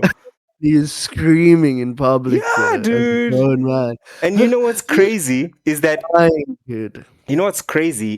when you're receiving those lashes, there's a very interesting rule. You can say whatever you want to the chief while he's doing that. So you can literally be like every Really? swear word under the sun while he's lashing you because they know it's painful and no one is going to hold you accountable for what you're saying while you're receiving those lashes because they know it's not a joke. You see? So I just found that funny. Like they already know it's really painful. They know you're about to It's just, swear someone yeah, out. it's just what's interesting is, trying to convey that to people who think, we're high society. We don't do that anymore. Look where high Where's your shoes, society's got young us. man? Exactly. But Kids are busy there's, telling their parents, fuck you, dad. yeah, You and it's see? like, for some reason we think that that is, primal or uneducated.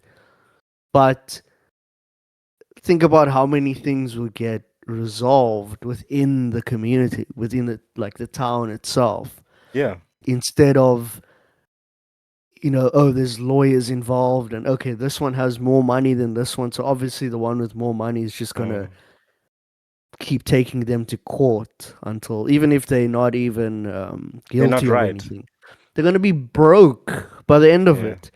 The lawyer fees are just gonna completely drain them, and they're gonna be bankrupt, and the person's just gonna be like, I'm pulling the charges. Yeah, but wouldn't Because honestly, that's literally what happens in this day and age. yeah, They and don't have honestly, to do. even have any evidence on you. They just have to accuse you of something, run you through the court process for And the years tabloids. until yeah, until you're so broke that, and then they just be like, oh, well, there wasn't really any evidence, and you're just Mm. like destitute, and Yeah. yeah, you can Honestly, though, destroy a man like that.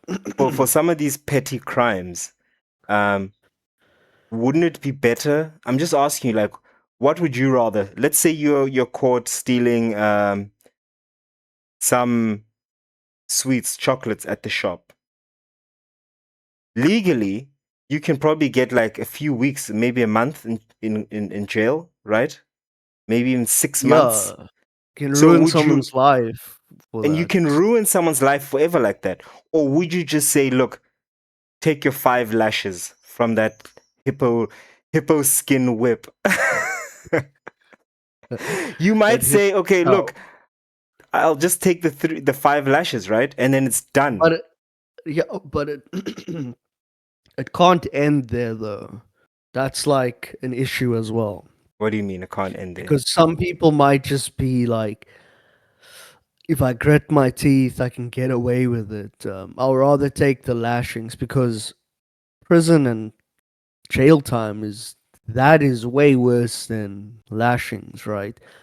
That Yeah. completely breaks you psychologically. I mean, you might even get graped in there. No, no, no, no. So, But you're okay. Continue your thought. so no. So what I'm saying is, with the lashes, there needs to be some type of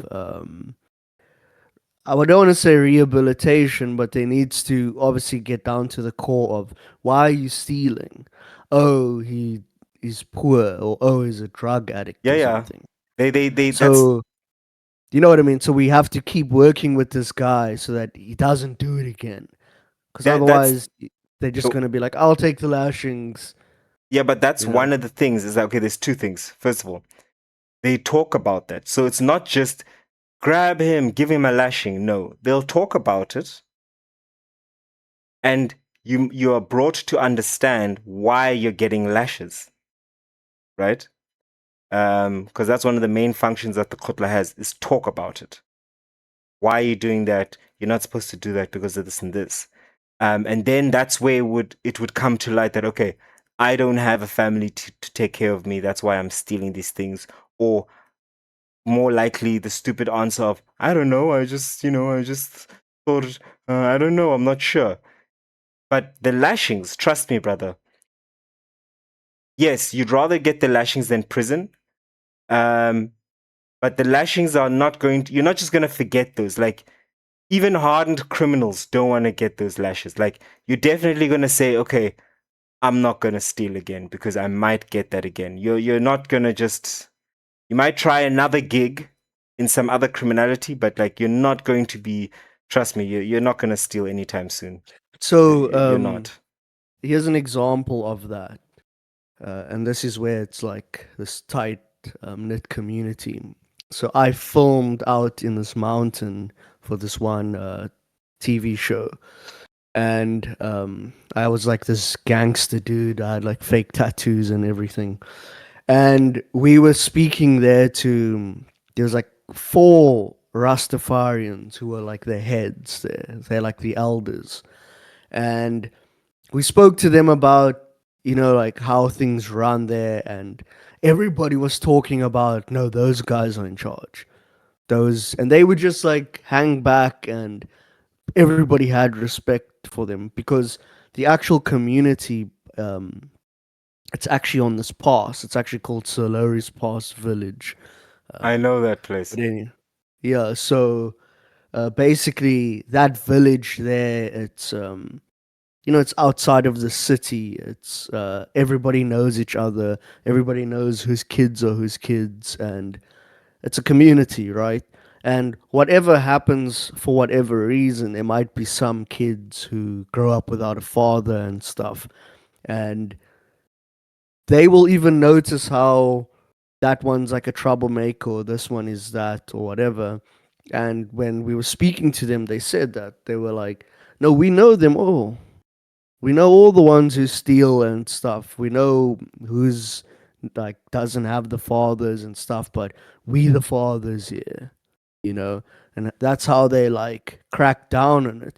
And they even spoke about the one dude who was just quiet, and they said like, yeah, we gave him a hiding the other day, just before you guys started filming it, and the people were talking about it, dude. Like that guy's voice could be heard from all over that village, dude.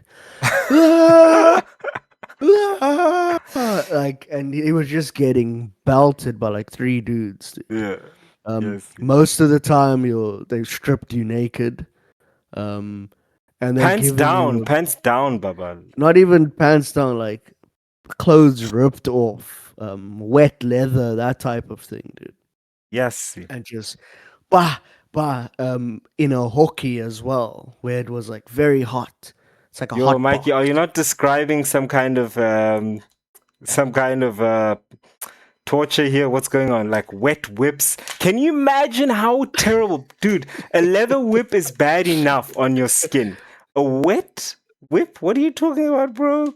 But the thing is, they were saying that he kept robbing the people. Every night there was a break in somewhere, you know. And this is like your own village, this is your own people. And yeah, they whipped him into shape. And then he was even saying they're gonna send him to the farm to go work. That's like his sentence. You must go do hard labor now. Um and look, I'm not going to sit and judge how they handle things, but that's their community and that seems to work for them. Is there gunshots or gun violence? No. Are there stabbings? No. Um, none of that. So, are things perfect? Of course not. But go to your normal system in the court and look how unfair it is over there, dude. Where someone gets accused of something and it's just an absolute lie. And the guy gets hard prison time, loses his whole life, and then it turns out that he wasn't even in the town that night. Or like it wasn't his DNA or something. And now what? Oh, it's like no one even apologizes. No one fixes this guy's life. It's like, oh, go out there into the streets now. Try Aren't, figure it out for aren't yourself. you You're free lucky? now. Aren't you lucky? Yeah. There's a lot of stories So like that, especially in the US. what would you take in that situation? I would take the hot house, the hockey, Yeah. and then Yeah. go work on a farm for the next 6 months to a year. Yeah. Definitely. That's way better than locked in a cage with animals, You're and right. then expect not to be like them when you come out of there. That's the Uh, thing. You have to become an animal to survive there because you're with some of the craziest criminals, I mean, you're in there for mail fraud and your cellmate has done double homicide. Like it's not fair, you know? Um but hey, that's how it is, hey? Prison. Dude, you don't want, Prison. like, when it comes to their money, whether it's like the IRS or yeah, Internal Revenue Service, or trying to remember what the one in, well, it's SARS, right? South Yes, South African African revenues. Revenue Service. Like, you do not want to mess with their money, dude. They will lock you up forever if you mess with their money. You know what I'm Mm, saying? Worse than anything else, dude.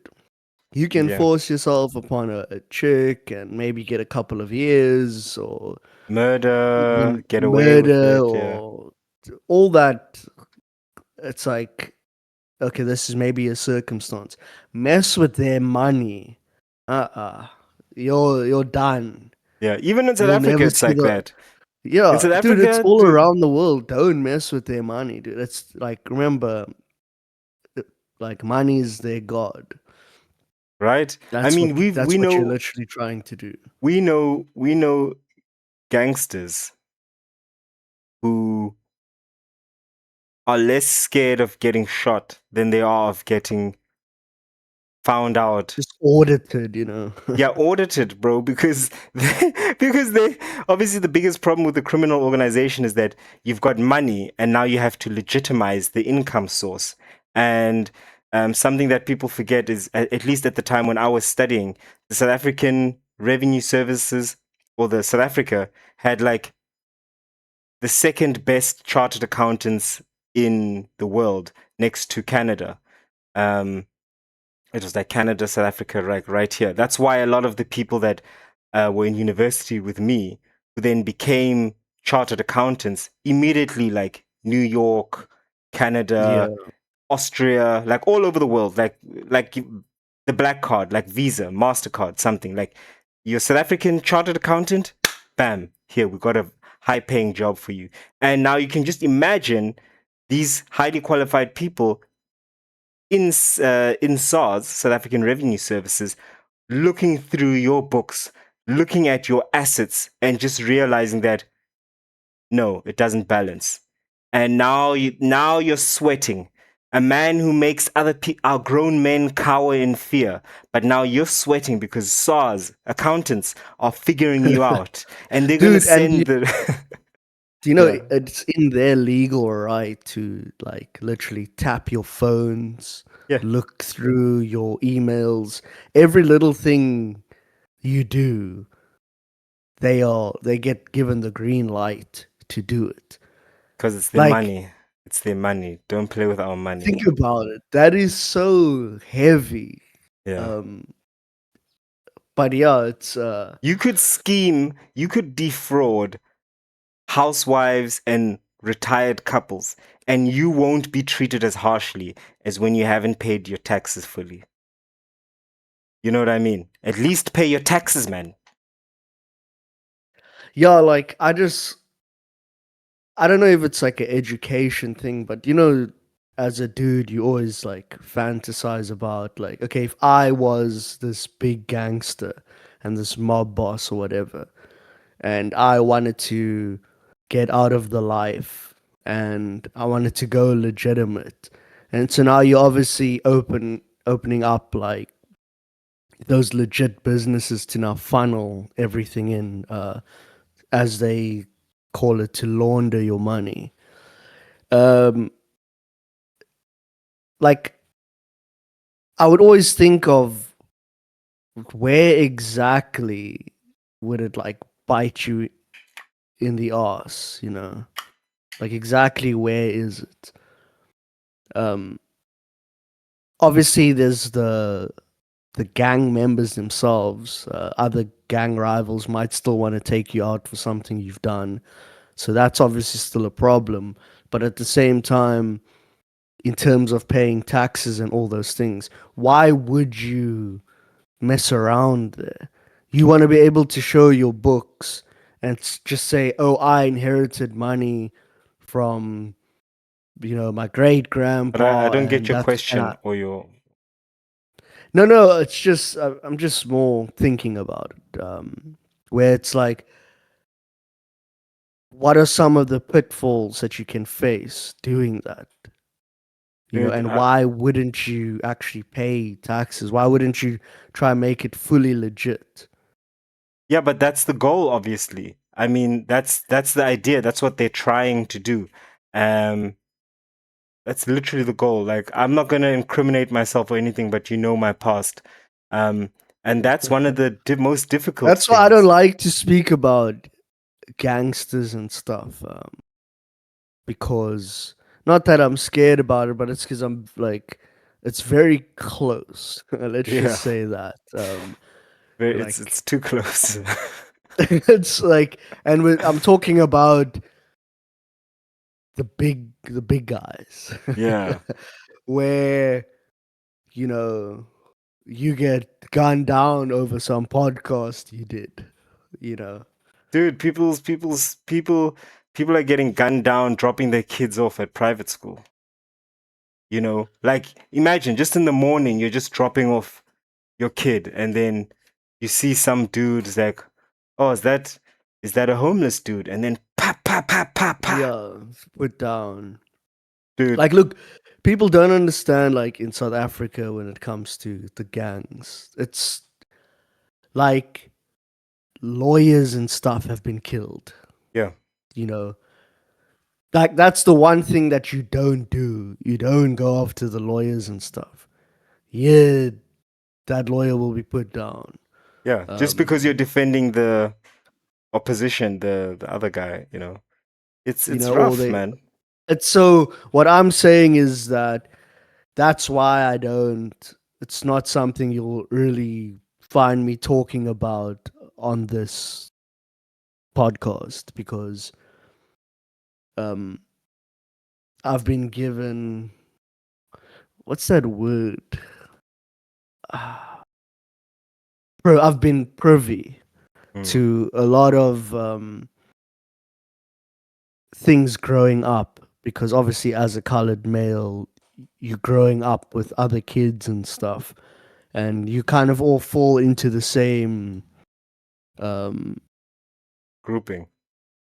grouping generation type of thing where this person's parent is actually this person and this person's cousin is that person and are you at this person's house um in primary school, high school, and you realize like, oh, this is the person who's on the news.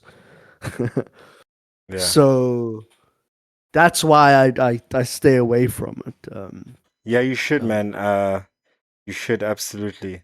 There's nothing worse than it. It's a prison, actually. It's not. It's not. It's not nice hearing a car driving past your house, like, you know how it is, like, oh, and then it like seems to slow down, and immediately you're already in bed, it's like midnight, but just that awkwardness of how it was driving fast and then now suddenly it seems to be slowing down, and already you're up out of bed and you're looking through the bathroom yeah, window and you're like, okay, no, it's passing. Dude, it's trippy, dude. You start double checking your house, securing your house, you know what I mean? When you're walking in places, you're like looking around, like, because people have told you, like, yo, are you selling what I'm selling? Otherwise I'm gonna have to come with gun, man. And you're like laughing it off, and you're like telling him F off. But you know that, yeah, like, it's dude. possible that a guy can just pull a gun and just like get snipe you from a few hundred, 100 meters even is enough. 50 meters, boom, and go. It's not the life you want to I'm live, glad I never got into. I'm just glad I never got into that, dude. I had many opportunities, and I was just never interested in it. Uh, people love that fast money, Yeah, and it is fast and money. That's one thing I'll tell you. Allegedly, but out of that, out of what ju- I've heard. yeah, in your opinion, obviously, but um, just that whole thing of hearing a car drive past your house and slowing down, just I kind of just went through the whole thing in my imagination, It's not good, my and I was friend. like, that type of anxiety would cripple you at some point. Yeah. That's what actually lets you start making mistakes. Yes. And what happens is, the way these guys work is they don't like free agents. People who are, gangs don't like free agents. People who are just buying and selling stuff without any strong affiliation to a club. Uh, Yeah, because you're right? cutting into their pie. Yes, That's that's how why. they feel about it. So they feel like you need to be paying taxes, Yeah. protection money to someone, right? Dude, And it's all the same stuff, or just on it like it's a fractal of the one thing of the other thing of the yeah, next thing. but It once happens on all different scales. but you see, once you're paying taxes to someone, you've basically thrown your lot in with their crowd. And that means someone else who's with another crowd. And it's so difficult to tell who's what, right? Because they're all colored, they're all talking the same. Um, and then suddenly you find out actually he's from a rival gang and he was at your house. And you had a great conversation, you were buddy buddy, but you know that can switch up in a second. And now Exactly. you're thinking, okay, at what point am I going to just have a knock on my door and it's these guys, you know? And What what are you about gonna your do? friends and stuff? Maybe a girlfriend or something who just you just Yes, haven't heard from her in a while, and you're yes, like, you "What is see. going on here, dude?" And then they're like, you know, you get sent a picture and she's tied up there and stuff. It's yeah, Yeah, it's real, bro. I mean, the money is great, but then you see, is so now you're worried about the police. allegedly. We obviously this Allegedly, is just it's hypothetical, you know, purely exactly. hypothetical. Now you're worried about the police. You're worried about rivals. You're worried about, dude, so many things. Um, and then at the end of the day, when you are successful, and there's stacks of cash in your roof, in your bedroom, you've got that little cutout in your ceiling that where you like Yeah, push it to the dude. side, and then there's like shoe boxes and there's cash in them. Guess what? Now you're panicking about, can I even spend this? Where can I spend it? That's why they end up buying things like shoes, sunglasses, uh, clubs. You know what I mean? Because that's the thing where the money comes and it goes. No one from the revenue services can come to you and be like, where did you find the money for these drinks? No, it's gone. But even cars, though, are dangerous because they can be like, that's a 1 million rand car. Where are you getting that 1 million rand car? It says here you're unemployed. Yeah, no, it's not my But you see, car. the difference is that you like you could be kind of off the grid with that, but most of these guys are so loud, Mm, and this is the like the breadcrumbs, if you will, that always lead back. Is that like you said, when you're a free agent, no one knows who you are, no one can track you or trace you. But as soon as you uh, become like close with maybe some lower level thug and he's connected to this person, and then that obviously goes up the chain of command to someone who's being investigated by like Interpol or something. Now it trickles down, and now they start looking at you mm, because you just happened to be there that one day at the restaurant where they were like, we're going to track him for this day. yeah, Oh, who's this guy here? Yeah, we don't have him on the system. Okay, interesting. We'll keep an eye on him as well. Then they see you with the million rand or $1 million car, and they say, okay, where are you getting this money? yeah. Who are you? We saw you talking to these other people. And then they look at your Um, house and it's just people coming and going, coming and going. exactly. And they've got, You've got a pit dude, bull and you've got dreads and a lot of and white girls are uh, coming in and out of you get what I'm there. saying? This And that's black the man's problem, house. bro. Ooh. That's why you need an alias, dude. You need an alias. Like, just call yourself Bobs or Duck. Dude, but Never. we know, I mean, we know people who. Yeah, I want to move on from this topic. It's Yeah, giving I'm me feeling uncomfortable. It's getting anxiety. hot that No, side. no, not. I don't care. Like most of these people know me. Like they know I'm not in that life or whatever. I'm just saying what's giving me anxiety is the people in that life who have to look over their shoulder like that. It's just, it's too much, dude. You got rival gangs. You've got actual clientele who are crazy people who are Mm, willing to take a chance and break in to your place because they know where you keep the stuff, right? Then you have certain types of women who will try to seduce you. Then you have police. Like you've got all these different people just because you want a quick buck. It's not worth it, dude. it's not too. It's a foolish mistake. It's a foolish mistake. Ah, but what can you do, bro? It's crazy.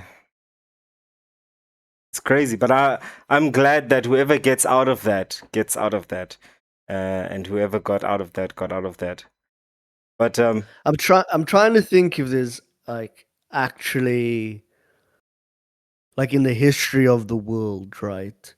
And like it obviously doesn't have to be South Africa, it can be America, wherever. Are there actually any people who have made it out clean? yes, I know Who of some didn't have people. to serve like a prison sentence Yeah, or I know be at least shot one or shoot person. someone?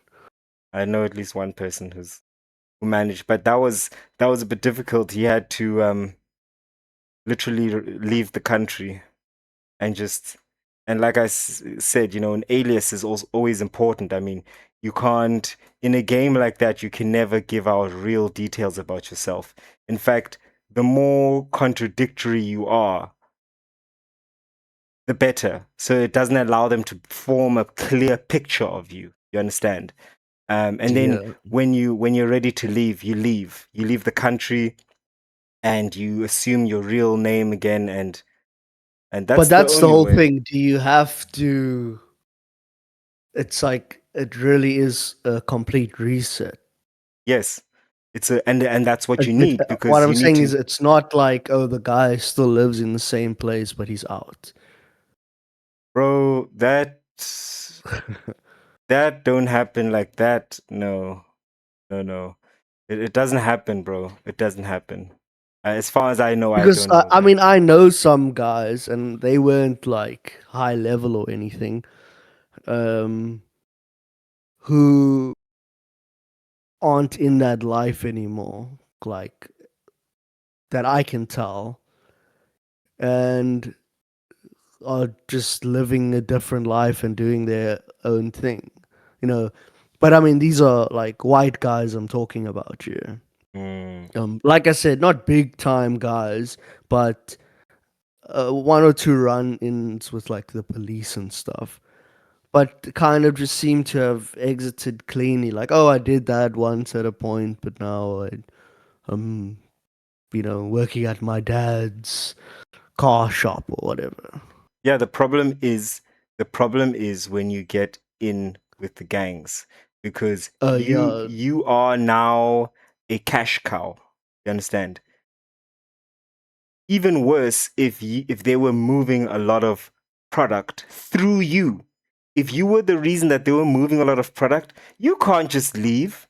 You're telling me I'm supposed to say goodbye to 10,000 every week or 50,000 every week? Nah, dude, there's nothing like that. You get back to work. That's what it is. You get back to and work. you obviously get wild guys, right? Like the guys who are at the higher ups, they might not even like register fully. What But do you the mean? dudes, like, so the guys who are They at might the not know top, you. yeah, No, like no, they don't. They don't. they're making so much money. But you get a guy who's maybe not even is maybe like a low rank, but he's earning a lot off of you. That's the guy who has a real problem with it Yeah, but also the because guy at the very top, don't forget, you're giving the boss more money. Then one week you show up and you're like, yeah, it's not 200,000 anymore. It's just 150,000. And how are you yeah, supposed to that's a explain that? problem. In his mind, you're a thief now. How is it Yeah, possible? When you start that talking is about, true. You're a oh, thief. there's, yeah, you're a thief. Oh, no, the guy who used to sell for us, he's decided he's becoming a pastor. Pastor? Nah, me bro. You're talking cuck, man. Next week, I want that 200K. So there's pressure on him, right? So depending on how good he is with Yeah, that, he's either going to say, I'm going to find a new one, or he's going to do the easy thing, which is you already pushing, you already got the numbers, you already got the clients, you're going to do it, or else. I know it's messed dude, up, bro.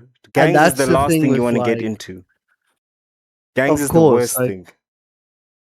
and the thing about the gangs, right? At least in my in my grandma's day, it used to be very. There's at least a bit of respect. They would go to like the houses, the gangsters. They would go to my grandma's house and say, at this time, we're going to start shooting. Make sure all the kids and stuff are indoors. And then, boom, the streets would be cleared, dude. And then pop, pop, pop. A full fight would take place. Yeah. And there was a respect to it. It's because the drugs weren't as If you prolific. weren't a gangster, they not they don't care about you, dude. They know, oh, this guy is actually the cousin of this dude that we're looking for, but they're not gonna touch you because that's just the law, you know. It's if you've ever seen the show Top Boy, which is one of the best. I didn't like season 3, but it is what it is. In there, they say, but he's not a road man, you know, like He's not, don't yeah. you can't mess with people who aren't on the road, meaning like he's not a part of this life. So like there's a clear distinction there. Like no, you Yeah. can like they're not gonna go after like your family and like 30 people, you know. Um, and those guys are not respected by anybody. All gangsters and stuff want to take those guys out. Which You know, guys? where it's just a bunch of hoodlums who are trying to make their way through and they're willing to like kidnap people's like families and stuff who have Mm. got nothing to do with the gangs. Uh, Everybody wants to put those guys down because the gangsters themselves are now getting pressure from government and policemen and stuff, and they don't want that pressure. But it's like, oh, but who are these guys who did this thing over here? Yeah. I hear they from you guys. No, Yeah. it's not from us. You see, now, um, you just they don't want to be in that position. You know, it's you don't want to be in a place where there's no control. Yeah, And but I think that's one of the things that traditionally, anyway, distinguished the mafia from the Italian and the Sicilian mafia now. Um, Actually, I don't know if you can say Italian, Sicilian mafia, um, operating in Italy and wherever, uh, from so many other gangs, is that they had a certain respect for order, right? So if you're in the game, gloves off, yeah, no bars held, right? We all saw the first Godfather, and then the second one where he literally I've seen like all the where Godfathers, he guns down that Don whatever who had killed his brother. Was it that? Like remember, like the first it's when you're still he You're like goes talking and about it's the where Michael Corleone goes to the toilet and gets the gun. no, I'm That talking about when they're in Sicily and it's years later. I think it's the father's story. Yeah. oh yeah, It's so it's with Vito yes, with Corleone Vito. when Where he he's goes like back to Sicily and he's exactly. like meeting the old man now who had committed those terrible crimes and he's like all fat and Because remember, there. he went there with his mom when he was a boy. Yes. Ah, you see. And then he said, now he's a boy, but he'll grow up one day and he'll want to Exactly, take and be a revenge. man. Yeah. Um, I guess that really just throws everything. That just goes against my argument there a bit. But I don't know. I don't know if in their law, kids of the direct enemy are allowed to be murdered. But Yeah, but that guy was dirty though. he was, eh? He That was. old man. Because didn't he kill the mom when Vito Yeah, ran yeah, away? he did. Exactly. So he that's just a dirty guy who Yeah. like basically got what was coming to him. Mm. And that's when Vito actually he ran away. But I'm trying to remember his surname isn't actually Corleone. No, Corleone is the village that he's from. Exactly. He just said his name's Vito Corleone when he got to America. I Exactly. can't remember what the actual surname was. I can't remember. And then that's just what they became in New Yes. York or wherever they were. But yo, The Godfather was intense, dude. Yeah, Al yeah. Pacino, wow. And like, okay, yeah, Obviously, that's why Al Pacino is one of my favorite actors. But The Devil's Advocate, dude, you love that movie. yo, that is my movie, dude. It's What do you like about that so flick true. that's so I brilliant? don't I don't know exactly what it is. Maybe because it's got to do with the whole like, you know, God and the devil, but like it's within society, so it kind of touches on that like whole conspiracy vein of mine of higher ups running everything, and it's actually like demonic. Or at least at the time when I watched it, I was like very much like into that stuff, like Illuminati and being like, oh look, yeah, it's in the symbolism and everything. And then you had this movie where, oh my gosh, like Keanu Reeves is the lawyer and a young Charlize Theron.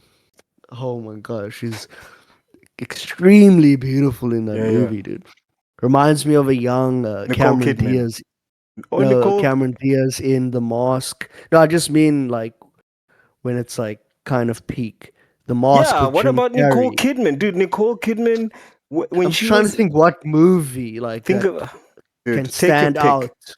Take your pick. No, but like at least have one movie where you're like, I think in this movie she was really beautiful. So I'm picking out specific movies. Like, look, Okay. Cameron Diaz is beautiful, but in The Mask with Jim Carrey, it was like, they're even dancing like that there, and like the mob boss is like, who's that green guy?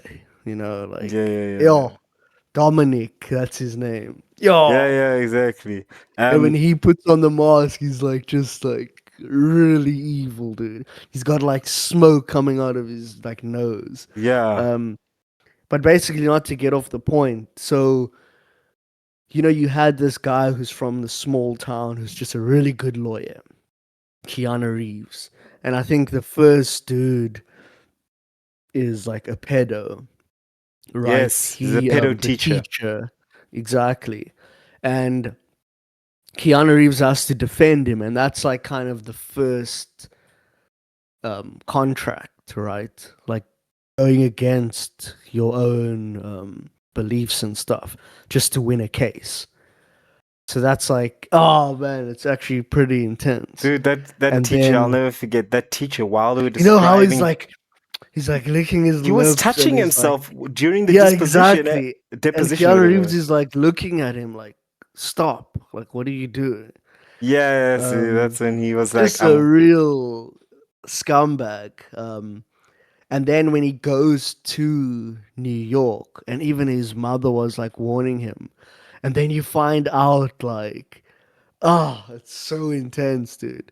Where you find out that there was at one time where they met on the elevator Mm, back in the day when the devil basically got with Keanu Reeves's mom to mm, have him. Spoilers though, just watch it anyways.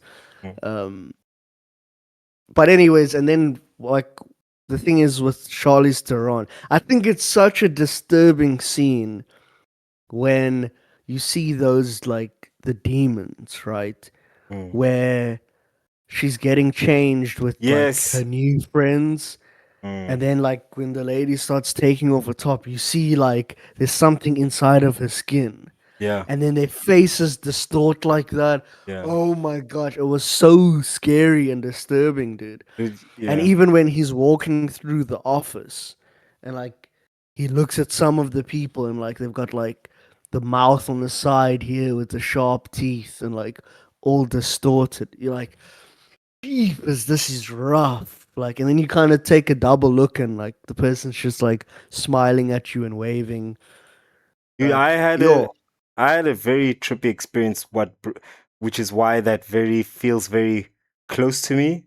Um, I wasn't tripping on anything. I wasn't smoking anything.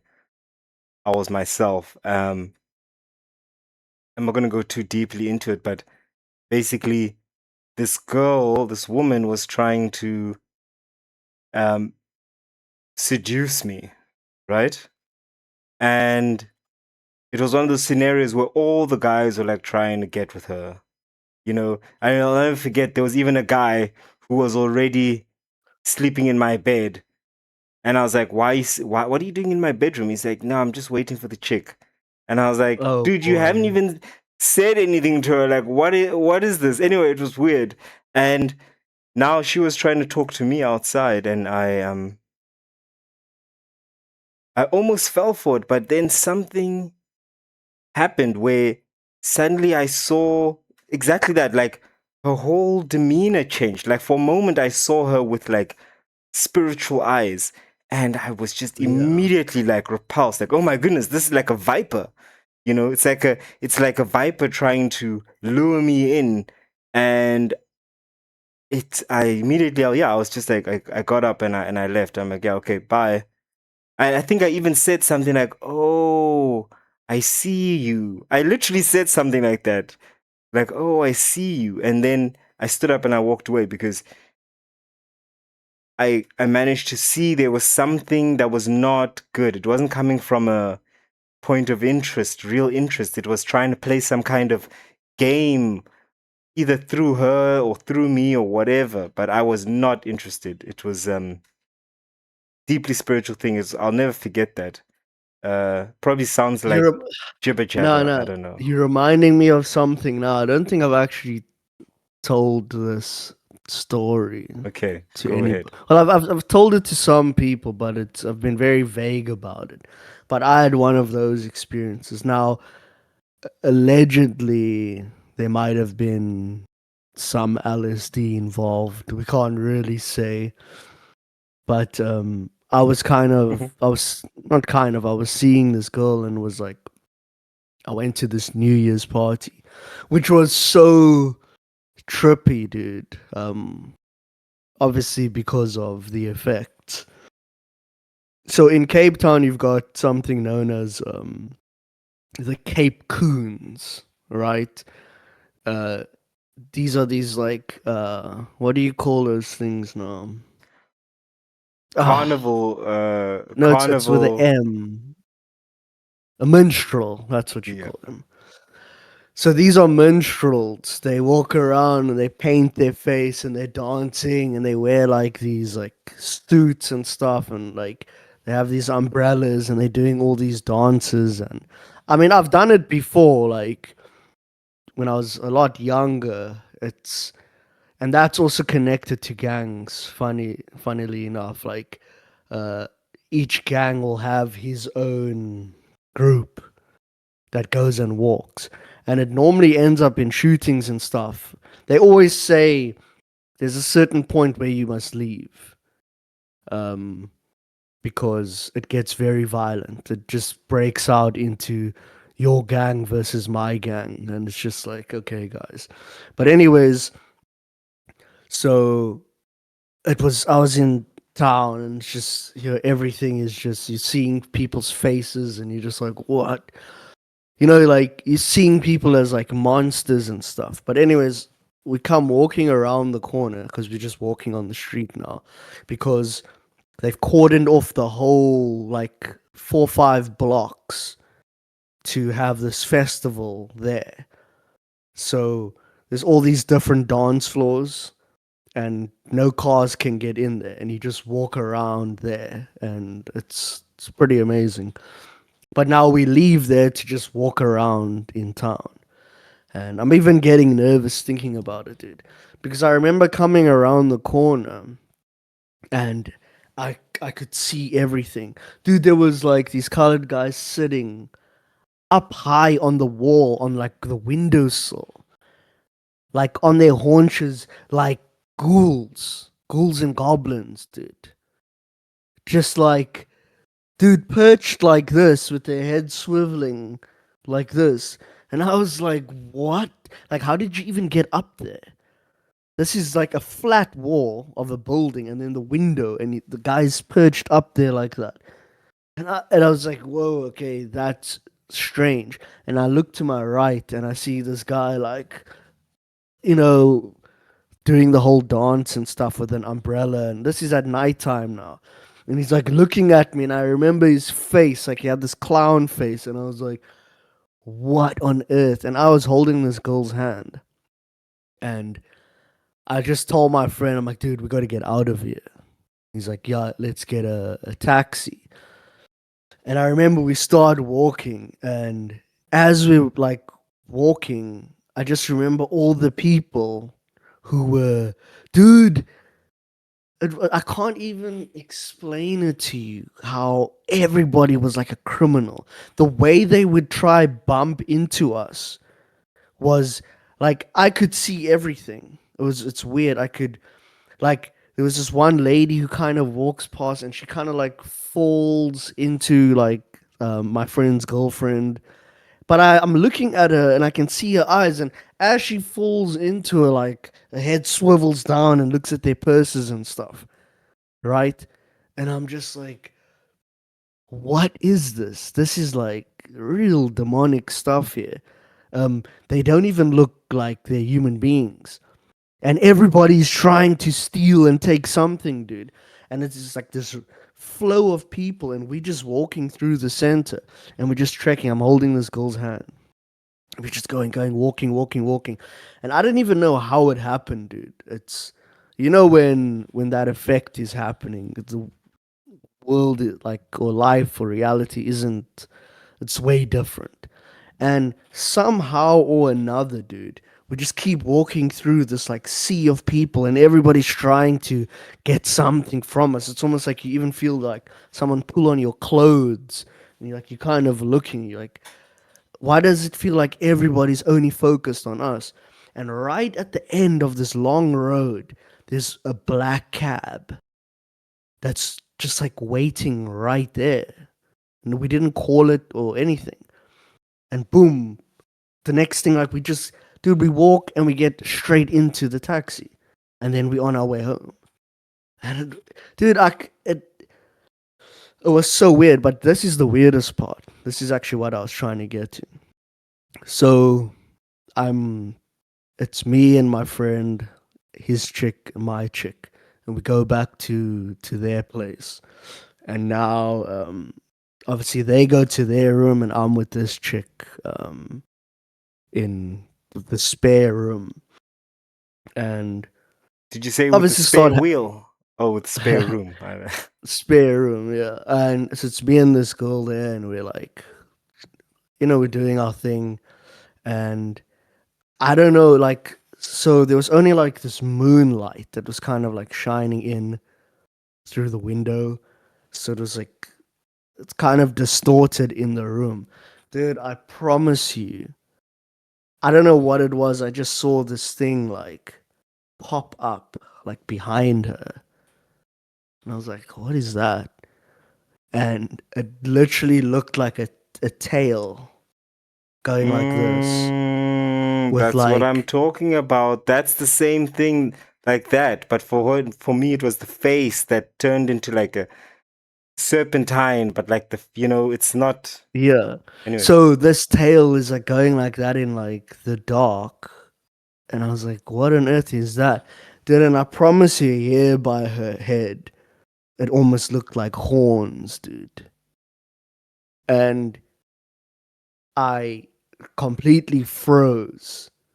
And I'm not even sure what I said, but I just remember being like, I'm sorry, I have to go. And I remember she's like, wait, no, come back. And then I leave the room and I just go straight out the front door because it was in my neighborhood. Even the walk home after that was so trippy. And I just heard laughter from the room. Like a weird cackle from the room. And dude, I promise you, when I was walking through the field, like coming back home, and it's like I heard it behind me the whole time. Mm. And still from that day, I can't explain it. I mean, people will say, oh, it's allegedly the acid or whatever, but that was way too real. Yeah. Well, I think that's a good and a nice story to cap off our again, very, very erratic conversation, but I think that's because there's a lot of different things that have been happening. You know how it is. But I think the central theme here is just that you have to see with more than just eyes, right? I don't know, man. Everything that has to deal with the psyche and it's just so fascinating. It's mind blowing. I think it becomes boring and even useless if you try to reduce it to purely physiological consequences. So, like, oh, you're feeling this way because of this happening in your body. You're feeling this way because of that. No, I think there's more to it than that. I think that, for example, whatever you have had consumed that day, it just basically takes your conscious mind, the one that's always driving, and puts it in the back seat so that now you're seeing things that you could have seen any time, felt Yeah. any time, but now you knew, right? Like when you were in that carnival and you just suddenly felt like, now we should go. That's your subconscious mind that is seeing and calculating and adding everything up, saying, "Okay, we've reached critical mass. It's now flight time. Like remove yourself from this." And many people don't pick up on that, right? Uh, yeah, Yeah, yeah, look, that's for sure. it's yeah. I would say that it would even change a lot of people. Um, but I mean, like we've spoke about many times, like we've had many different experiences, even just being at those trance parties and seeing it play out. So once you kind of have it in the controlled environment, and then you have it in like normal society, and you realize, and you know, it kind of goes to that the devil's advocate thing where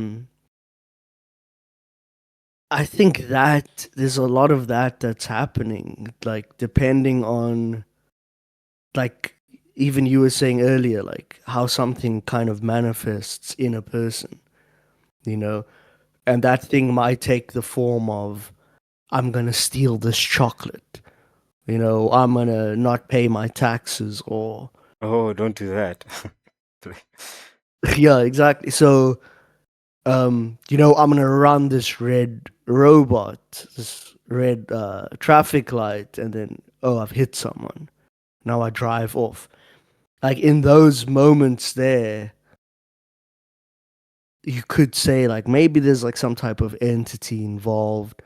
Obviously, you don't want to like take the person off the hook, but um, I just feel like if you don't have that strong spiritual like base, that foundation of within, um, to sort of tap into like an unlimited source, you're just like open to all types of things, dude. If you, I Um, think, I the feel very like I should call that chick up. But what was that? I was saying that what I think many people should try and test in their own lives is try to analyze ideas and ideologies, whether it's in theology or whether it's in the civil service or whatever, and try to really analyze and perceive the way that ideas influence people and the way that the adherence to an idea or ideology can even make someone divorce themselves from reality or divorce themselves from what they see with their own eyes, right? Um, and then you'll begin to understand that, yeah, there's something else here. It's more than just psychosis or something. It's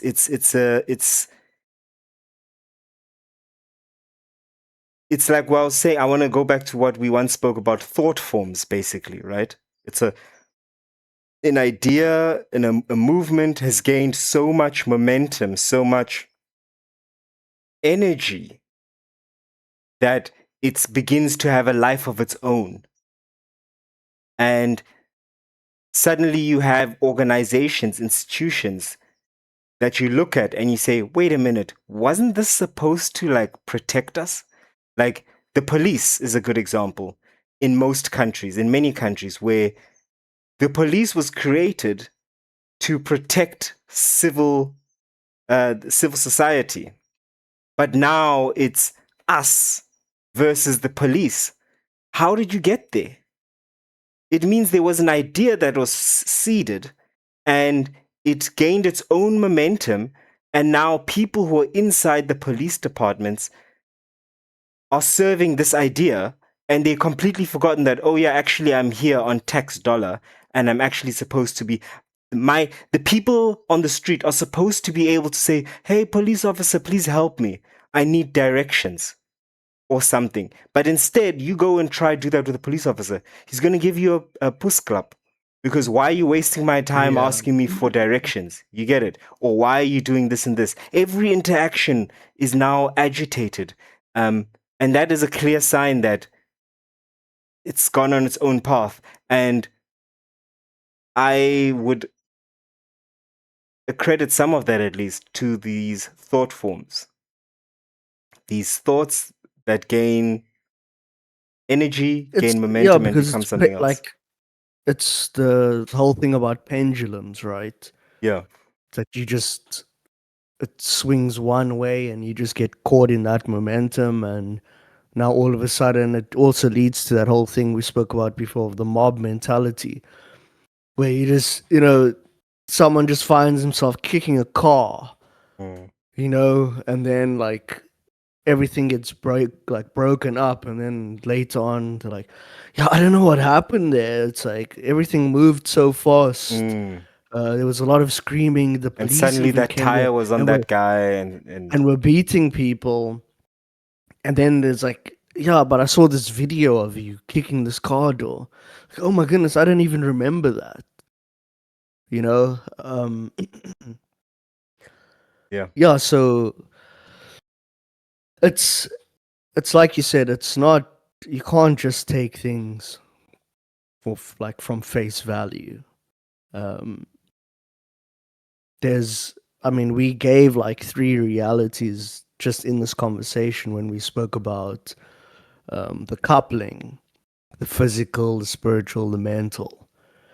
Those things are on different like planes of existence.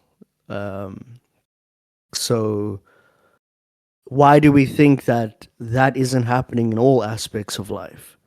mm. Uh, but people say, "Oh no, there's only the physical." And yeah, I think there might be something else in there, like a soul or something. But we're not going to give that much thought. You've got to pay your taxes, yes, sir. um, yeah, that's crazy, man. Anyway, bro, what a yeah, lovely let's wrap it conversation up again. there. Look, and just to the thing you were saying is that, look, this is just a conversation. It's not really planned. We don't say like, there's like the one thing with the Tucker Carlson video, which we kind of just touched on, but the conversation very much takes on a life of its own. Yeah, You know, in an hour from now, I'm gonna forget half the stuff that was even said here until I check the podcast myself. yeah, And that there, I feel, is what it is. It's its own thing. It has a life of its own, that with its own momentum that builds and falls. And I would like to think that that's what's exciting about it. That it isn't this rigid thing of, oh, we're going to talk about this, then move to that, and then this. yeah. But I aware, agree with dude. you. Hey, I hey, haven't needed a 2 minutes more than anything else after this conversation, dude. And this is what the 2 minutes is about. For yeah, those who don't know, people who actually watch this to the end, the 2 minutes is so that this whole thing settles, so that all these different thoughts and the feelings and anxiety and stuff has a chance Confusion. just to settle, confusion just settles down, and you can just leave quietly in silence and go on about your day. So yeah, that's it. I'll Yes. start off by saying thank you, and then I'll end it by saying thank you. But oh yeah, another one, dude. Another one. Thank you.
Thank you.